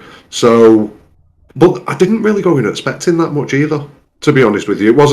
I didn't have this massively high expectation of it being a brilliant sci-fi movie or anything like that. So, while I didn't particularly enjoy it, it isn't something where I go, set it on fire, burn it, kill it, quick. That's Last Order. That's Final Fantasy VII Last Order. Burn it, kill it, get rid of it. But, yeah, Spirits Within, I can take it or leave it. It's not particularly offensive to me, but it never grabbed me or anything like that. It didn't really kind of set me off, or maybe, oh my god, this is amazing. It just didn't, unfortunately. It was a technically very advanced film. It was, there were things about it that were just like, at 2001, nobody had seen anything like that. And I will give it credit for that. I'm not trying to date myself here, but I was a full-fledged adult when it came out. I could legally drink, and so my experience of it was that I feel like I was fairly aware of how it was received, and the people that didn't know what Final Fantasy was thought it was a really interesting to look at CG film with a super thin plot and needless inclusion of Alec Baldwin, and I think I'd be really surprised I would be really surprised if the reviews overall were good. My recollection of them were pretty poor, and like if I were to look at Rotten Tomatoes now, the trouble with like things like Rotten Tomatoes on movies that came out before the site existed is that it has a tendency to inflate the score, right? So retrospectively, a lot of films are given more credit in Rotten Tomatoes because they're given retroactive reviews instead of ones from the concurrent time. Even still, looking at Rotten Tomatoes, it's given a real solid 45%. More people, and the audience score is similarly low. So I actually feel like I was able to appreciate it more than most people around me because I was like, hey, this is like them trying a thing. Like they're trying to make, a Final Fantasy movie. And, next time, I bet they're going to do things like include chocobos. Or, what would be really great is if they just made it about Cloud fighting Sephiroth. And then they did that. They did that. And I was like, all right, I'm really happy that they did that. But, so I'm happy that the Spirits Within exists. I don't think it was a misstep for them. I think that what they did was, set groundwork. They set groundwork, and I would honestly like them to do more stuff like that. Like, that was really, nobody was doing stuff like that. Nobody was doing stuff like the Spirits Within. Like, game studios weren't making movies, and they weren't, and a VisualWorks was created out of the out of the ashes of the Spirits Within, and that's now their powerhouse for CGI, and their CGI is really good still. It's really, really, really good. So technically it was brilliant, especially for when it was amazing. My takeaway, dream sequences still hold up. Some of the stuff doesn't hold up as well, but the dream sequences from Spirits Within are still breathtaking to behold. Yeah, I agree, and I think that I want Final Fantasy to do stuff like that. I would take a million Spirits Withins that I don't like, but like the innovation and the attempt to build something new and create something that can be applied to future titles. I would take a million of those over kind of cash grabby nonsense like Chocobo GP, or microtransaction stuff. Like, game is truly outrageous. Yeah, and I won't say one in particular because of my relationship with that. But I don't want to say that just because something is innovative that it's quality. I'm not saying that everything original is good, and that things that are contrived or bad. There's no problem with using reliable storytelling, quote unquote, tropes, or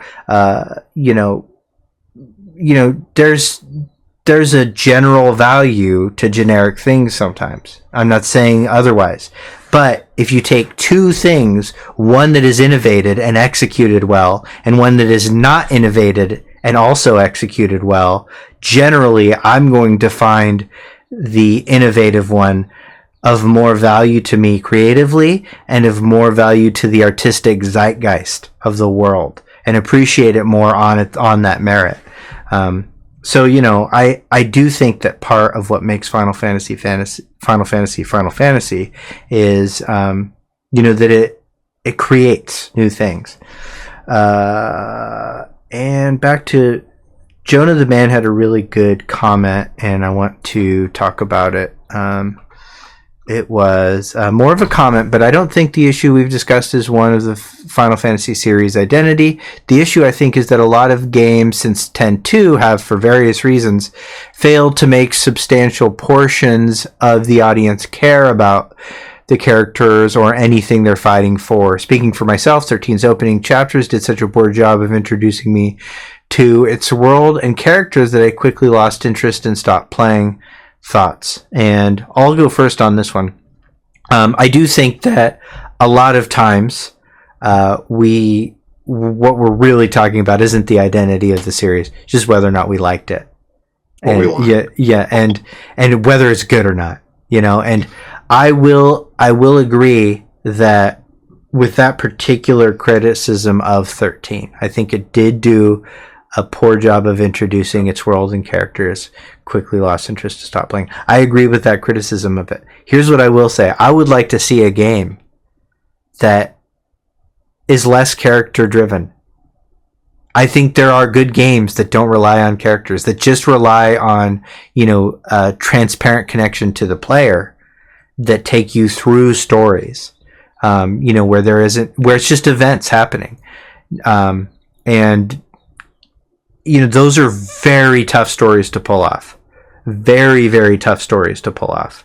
And so I'm not sure if the teams that have made the previous Final Fantasies should be making a game like that. But there are people out in the world that want to work for Square Enix that can make a game like that. So what are you guys' thoughts? Sector 6.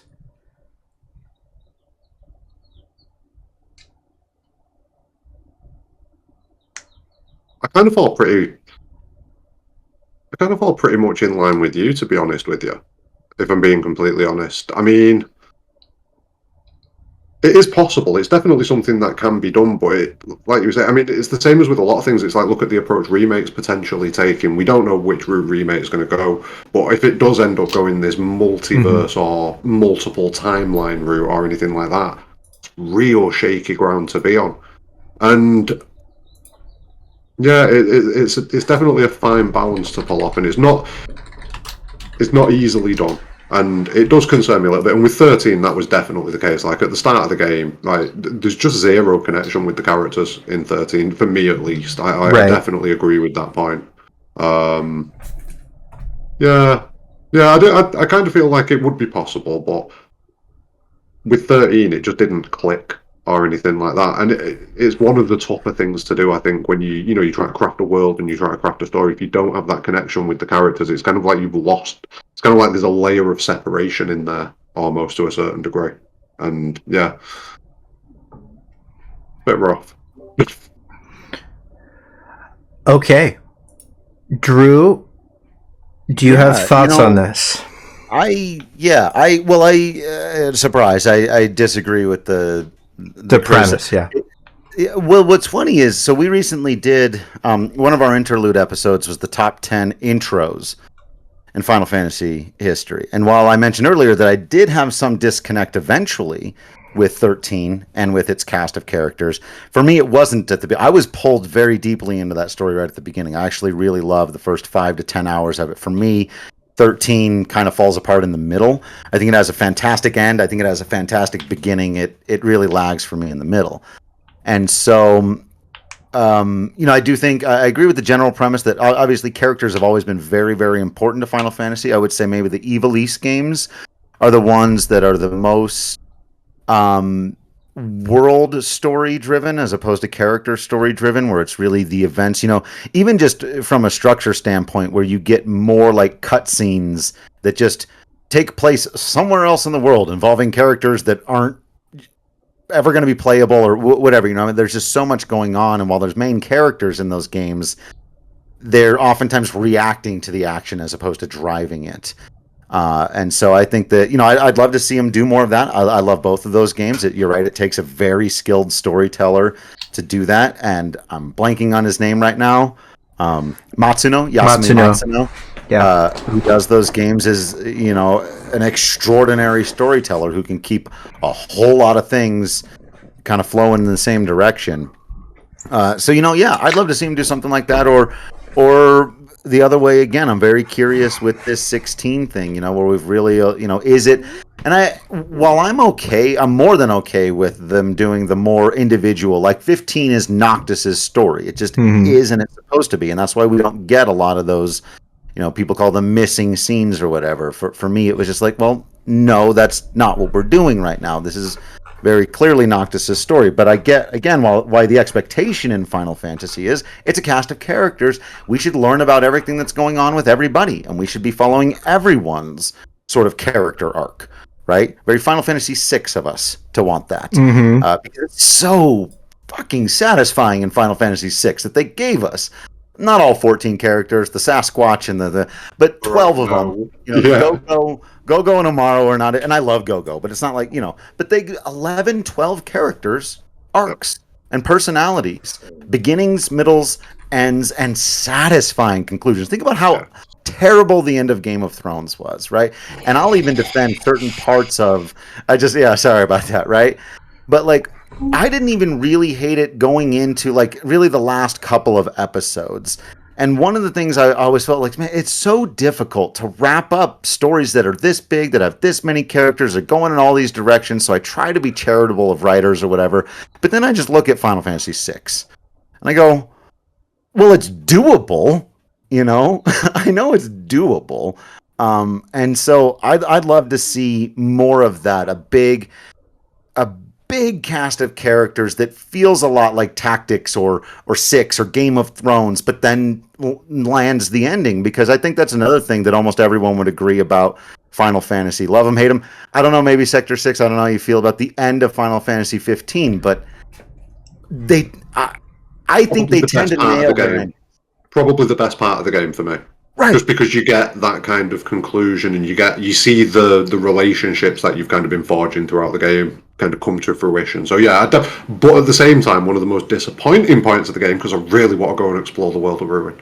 Really want to go and explore it. But they know how to end a story, and there's something to that. Final Fantasy, even 13. I think 13's ending is actually it's bad. I think it really has a memorable ending to it, and so 12 is the one I think has kind of the weakest ending of the modern group. But I think they know how to give you a satisfying conclusion to the story. So give me a bunch of characters to fall in love with again, because it has been a little while. I'm okay with the smaller, more focused cast of characters, but I'm ready for a great big one. I would like less human characters, to be honest. Yes. Yeah. More diversity, more women, more people of different colors, and more non-human characters. Yeah. Yes. One of the things that 9 hit quite well, the diversity of the cast. Yeah. 100%. Yeah. And it's so many good things, so many really, really good things, and then a couple of little things that kind of taint it a little bit for me. And I think 14 too. I know that's not everybody's cup of tea, but 14 has a really good character diversity in my opinion. Yeah. And some just well-written characters, and a lot of grounded storytelling. There's not a lot of open-endedness, and that's a lot of people's criticism of, like, say, Nomura's games, is that he picks writers that have a lot of open-ended, sort of stuff in them. And I will say that if that's your criticism, you don't like that, you will find a lot more closed, grounded kind of narratives and stuff like that in 14, and feel free to engage that. And I like both. I'm blessed in that way that I can appreciate both. That's not to say that I'm not critical of a lot of stuff. I am, opinionated. It depends whether it's a case of laziness or intentionally kind of crafting a story so that it leaves those open spaces for you to think about. That's the difference, I think. And with Final Fantasy, I don't think there's very often you could accuse it of being lazy. Yeah, that's true. And you at least try. They might miss the mark in some people's opinions, but they tend not to be lazy. So. And I do think that I can't think of a single Final Fantasy game that didn't have something, sort of game definingly exceptional. Like that there wasn't some top-notch piece of art that influenced all of the world's take on how to make games. And while I think that 13 had an absolutely incomprehensible story flow and pacing issues and boring corridors and this what you think, geopolitical lore that was so asininely shallow and just a central conflict that I could not care less about. Like I wanted the enemies to win most of that game. Like the Blinded by Light is my favorite track. Like I would run around Final Fantasy 15 in the regalia, and I would just be blasting Blinded by Light, and going like that. I in terms of endings though, let's ask that. What do you think? I don't think that every Final Fantasy has nailed the ending. I just don't. But I do think that there are some really good endings to Final Fantasy, and I'd like to hear what you think of all the Final Fantasies as the best ending. And we'll start with Drew. Would you do this? Why would you do this? I think I just put my list out, but then I remembered. Okay. The best ending in Final Fantasy is Final Fantasy X. That for me is actually probably the best ending in any story that I've ever enjoyed. So for me, the answer to this question is Final Fantasy X, but I was very, very, very tempted to pick Final Fantasy VII Remake because I think Final Fantasy X. Because you're trying to upset the internet. Gotcha. Yes, no, because that is my very legitimate opinion. I feel like there's two ways to have, for me anyway, personally, to have a really, really phenomenal ending, and that is for it to be either one, super emotionally satisfying, or two, to leave me in a place of absolute WTF, right? So like Metal Gear Solid 2 has one of my favorite endings of all time, because in my recollection, I sat there with the controller in my hand for 2 days just watching the credits roll and then staring at a blank screen, because like I needed to process what had just happened to me. And Final Fantasy VII Remake was both of those things. And it was unexpected for something that had, again, back to that conversation, so many expectations going into it. I did not think I was going to be sitting there, jaw on the floor, totally blown away by what had happened, but also with a real deep sense of like emotional satisfaction. Again, it's amazing how much we've agreed on this, but on certain things, Sector 6, but when you said it feels like going home, Yep. I sat there as the credits rolled, and Hollow, which is one of the most beautiful pieces of music that Nobuo Uematsu has ever written, and he's written over 1,000 pieces of music that it would take days and days for you to listen to. And I felt like I had just returned home and experienced it through new eyes. I had just re-experienced my childhood, but in a new way, and now I had that magical Final Fantasy feeling of not knowing what was going to come next. Of what does Aerith say? Of about freedom. What is the line? Something boundless, that, like, terrifying freedom. Terrifying freedom. Beautiful piece of writing. And that's where I am still now when I think about it, when I go back and play it, when I think about the future of the remake project, that it put me in this place of I've never experienced anything like that before, ever. In any movie, any game, 7 Remake was just unique. You can't give somebody their childhood back, but also make it new and different than it ever was before. I've seen a lot of remakes I've played a lot of remakes. This isn't that, and you all know that. Anyway, everyone listening to this understands what I'm talking about, that it's different, and that they did that, and they challenged my own memory in a precious memory of my own, in a story about memories. I was stunned. I was blown away. Like a lot of people, I played it in an emotional state. You know, the pandemic had just happened. Everything was shut down. I was with my mother. She got to enjoy the story for the first time. And yeah, so for me, 10 made me bawl my eyes out, and it's very satisfying. It's just perfect. It's what it needed to be. But 7 just opened up this door of emotions and feelings and questions and wondering and boundless, terrifying freedom. And I can't believe they fucking did it. That once I settled down the emotions, I was like, the audacity to do this when you didn't have to. You could have ended standing on a highway, and 90% of your audience would have been like, cool, good, can't wait for part 2. But they didn't. They decided to challenge all of us and themselves on a like much deeper level. And I just was not expecting that. Mm-hmm. I couldn't believe they did that to me, you know? And it's been a long time since any video game or movie or television series has made me feel like that. Yeah. Not since I was a kid. I didn't think as an adult I could feel like that anymore. And 7 Remake did that to me. So. Sector 6? See, same. It's kind of a two avenue. Excuse me. It's kind of a two avenue thing. It's like for the kind of mind blowing kind of ending, definitely 7 Remake, because it was completely unexpected, and it is just it's kind of completely blew the top off the entire remake project. Like, we kind of went into it expecting it's going to be a remake, there's going to be some expansion, but it's going to be the same thing. You know, they're going to add things. It's going to be good. It's going to be cool. And then you get to the end of remake, it's like, what the fuck just happened? What? And it kind of gives you that.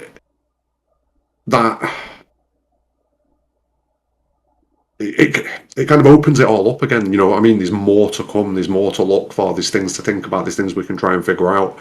But another one that was similar to that for me, like Final Fantasy VIII's ending was really good at that. It was a very thought-provoking ending. It kind of left you sat there after the end of it, like, right, what has just actually happened? Like, seriously, what is this ending? What have we just gone through? This is kind of why the Squall is dead theory became quite compelling to me for a while, because it's like, oh, that's an interesting way to look at it and think about it. It's wrong, but it's an interesting way to look at it. But then if you're looking at the emotional kind of endings, I don't think Seven's good. The original Seven, like, that's got a good emotional ending. I quite like that. I like the way that kind of you've got this sense of victory, but you've also got this sense of loss still in the story, and it permeates everything. It's kind of tainted with that loss of Aerith and loss of a lot of things, because Midgar gets absolutely demolished in the ending pretty much and things like that. So, but I think the big one's 9. Like, Final Fantasy IX, the journey you go on with those characters, man, and seeing it at the end, and I'm going to say it, Vivi, man. Vivi breaks me every single fucking time, without question. Like, you connect so much to the characters in 9, I think, and yeah, that ending, it's gratifying, it's sad, it is everything. So, yeah, big fan of 9's ending. So, I'm a big fan of remakes ending. Obviously, and you know, I do love the mind blow. I love that we're still talking about it. I love that I've been able to, you know, spend hours thinking about it. Nothing has really affected me that way. However, it's just I do have difficulty considering that an ending yet. You know, because it's a cliffhanger. It's no matter what, it will be the best cliffhanger ending. You know, of like, it will be the best season 1 ending of anything I've ever seen. You know, it's blown, lost, all that other stuff out of the water. You know, just absolute madness, and the amount of, you know, of discussion it's created, and just, you know, turning everything that we think we know about everything on its head. You know, that's sort of an unmatched, unparalleled experience. But if we're talking about like the ending of a story, like the conclusion of a thing, you know, the answer is really easy for me. The best ending in Final Fantasy is probably going to surprise some people, and is going to make some of my friends that may or may not be here real happy. Endwalker. Endwalker had me bawling. There's one moment where I'm not going to spoil it, but it's something a lot of people know, where it's during the credits, where just something happens, and I get kind of choked up even thinking about it. Like, it really, really felt like it wrapped up this arc. Like, in terms of an ending really ending a story, it does the best at ending its story, ending a story arc, ending a narrative in a conclusive and dramatically, you know, fulfilling way. Because that's what it was meant to do. In terms of Final Fantasy VII, the OG's ending, it was the most beautifully ambiguous ending of any of the endings. Like, not knowing what was going on with the planet. Like, that is something that years later. Oh. Yeah. Like, and that we still don't actually know, like, what the intention was. You know, we'll never know. They hide that stuff behind, you know, a bunch of, you know, Kitase likes to misdirect, you know, so we don't know, you know, if humanity was meant to survive that. But the intention was for us not to know. And that was really powerful in telling, you know, not necessarily in ending a story. So I wouldn't say that it ended the story well. What I wanted to know what happened after. I was uncomfortable with the lack of certainty. But in terms of selling the message of Final Fantasy VII, that ending did a really good job at doing that. So that was 3 answers, and I know, but what are we gonna do? Sure, you're allowed. Let's see. Sleep easy. And shout out to Final Fantasy VIII for having the decency to just be batshit crazy right up until the credits rolled. Loved it. Loved it. Actually, the first half of this is the ridiculous thing to say. How about this category? The first half of Final Fantasy VIII's ending is brilliant. It's like brilliant movie making. Yep. It is unlike anything else you've ever seen anywhere else in your life. The first half of Final Fantasy VIII is a trip, or first half of the ending. Yeah. Then they get to giving you a little bit of that story wrap up back at the garden, which we needed, right? Because we weren't sure if we still existed or what was going on with it. But was it all a dream? Almost nightmare fuel. Yeah. At points, so yeah. Anyway, I agree, and the timing of that ending, like when Square Enix had kind of this golden age where there was 7, there was Xenogears, and then there was 8, where it was you were blown away that the game took away control from you for 30 to 40 minutes while it told you an ending. There were 40 minutes, I think the ending of Final Fantasy VIII was 40 minutes or something like that. It was really, it was it was wild. And Xenogears did similar things where there was a couple cutscenes in Xenogears that were an hour. Are you talking about all of this too? Yeah. No, I'm not talking about. I don't want to talk about this too. That still hurts my heart that happened the way that it did. But yeah, so that was. It's hard. It's hard now, for people that I think came from a different generation, that didn't understand how mind-boggling it was that you're okay, I've just been transported from a game to a movie now. People weren't doing that. That was crazy. It was crazy that people were doing that. Now that's now I feel like I should be rewarded for skipping cutscenes in Kingdom Hearts, but at the time it was just such a nuts thing, that you could do. But okay, bit overtime, but it's been forever since I've had any Final Fantasy VII R news. I know it's coming this year, and hope it's in the summer around when E3 usually is. Also, why on earth haven't we heard anything about Ever Crisis? Waiting for news on that too. Yeah, I mean, I don't know what to tell you other than that we're really in a waiting game right now. And Ever Crisis is a bit of a shock to me. I'd have thought we'd have heard something about Ever Crisis by now. 7 Remake, I ain't expecting shit till back end of this year, if I'm being completely honest. I think 16 and Forspoken get out of the way first. Yeah. Then we'll hear 7 Remake. But yeah, Ever Crisis is a bit. Yeah. What do you think about Ever Crisis? Are you guys excited for Ever Crisis? So. I mean, I think there's a lot of expectation that this is going to be the remake that people were expecting, and I feel like those people are going to be sorely disappointed. I think it has a purpose. I think the thing that I'm hyped about for the most is getting before Crisis at long last. That's the thing I'm the most hyped for. Yeah, that's more. I like. I'm interested in it. I'm definitely. I mean, obviously, I'm going to play it or whatever. But probably more for all of the. I want to see how they handle all the compilation, basically, because that was the thing that caught my eye when I first saw it. I said the same thing, oh, this is for the people who wanted this, instead of what we got. But then when I heard they were going to include the entire compilation, I was like, that's fascinating.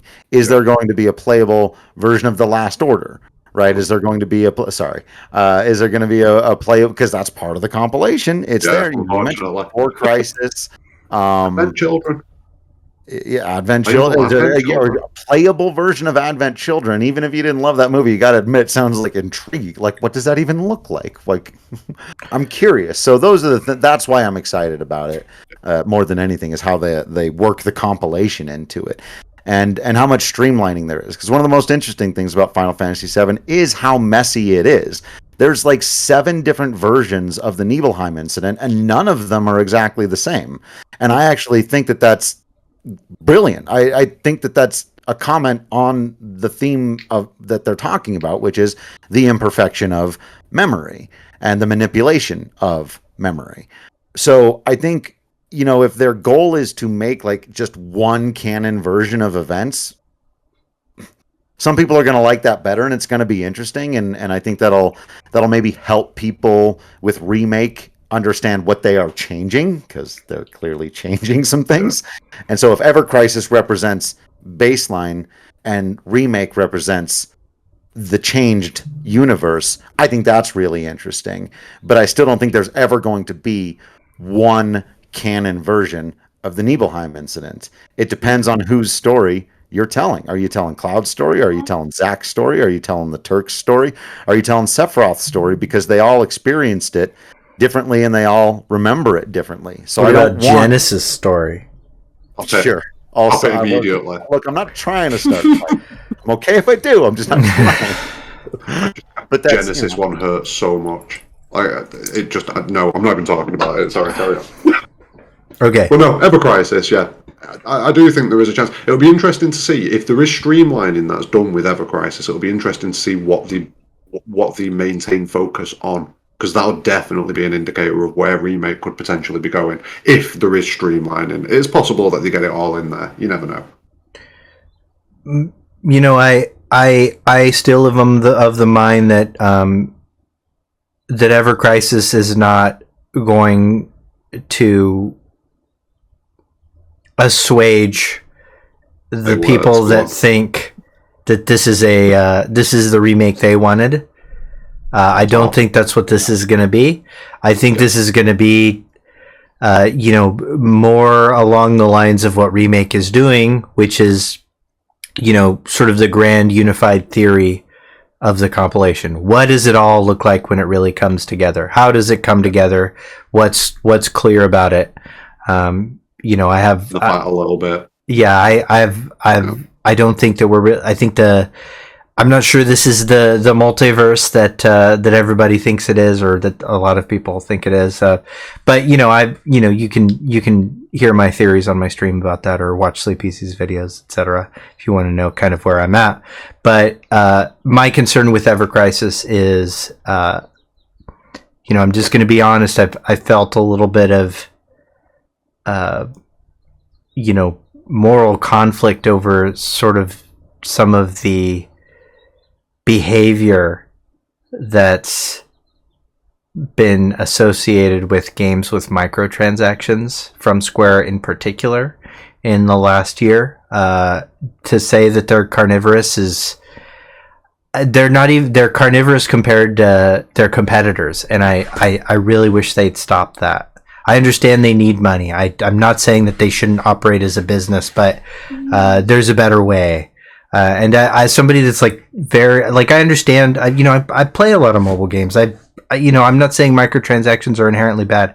The way that they are doing it is really giving me cause for concern, and I hope that they adjust that and consider it when they release Ever Crisis. So severe.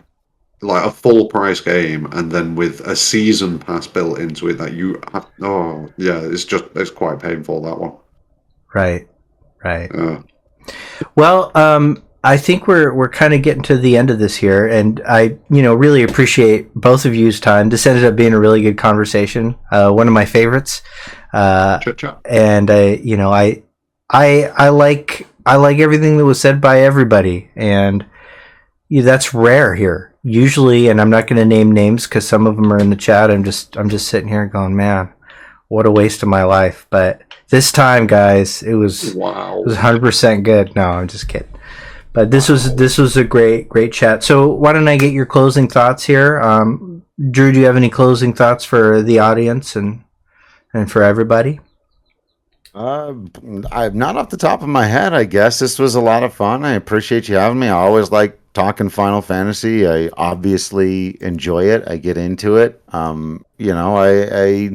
Yeah, I just like Final Fantasy. I like hearing what other people enjoy about the series. Believe it or not, I do like hearing what other people don't enjoy about the series and asking them about it and wondering about it and re-examining my own feelings on it, because ultimately that's just, what we can all agree on is it's worthy of conversation. Otherwise, we wouldn't all be here, Yep. right? That's And right. and I think that there's a lot of stuff out there that just kind of exists, and not to undercut the last point that you were just making, but some of it just kind of exists to make money because people know that they can. And Yeah. I think we would all agree that the best of Final Fantasy is clearly a ton of heart and soul is put into the best of these. It's why I made such a big deal about Yoshi P earlier, right? Because you can trust that this dude's just going to pour himself into what he does. And so, yeah, I love Final Fantasy. I love Final Fantasy fans, even the ones who are far more critical than I, sometimes especially the ones who are far more critical than I, because that means that despite the fact that it hasn't maybe been for you in 13 or 15 years, you're still coming on shows and talking about it, and you're still wanting it to be better because the magic that it held for you all those years ago still exists for you. It's still in there, and you want more of it, and on that we are all agreed, right? And so that's why I always want to reach out and chat with people and talk about the series. And I hope people, if you're interested, you'll check out the podcast that I do with my brother, because I think critical analysis is important. I think criticism is important. I think having a dialogue and a debate about games is important. But I think sometimes just studying them for what they are and taking for granted for a moment that they're just good, and talking about why they resonate with the people that they resonate with. What is it about the philosophy of Final Fantasy more than just the fun of it that resonates with people? Because there are a lot of video games that are fun. Pac-Man and Tetris are fun. We're not crying over that shit, right?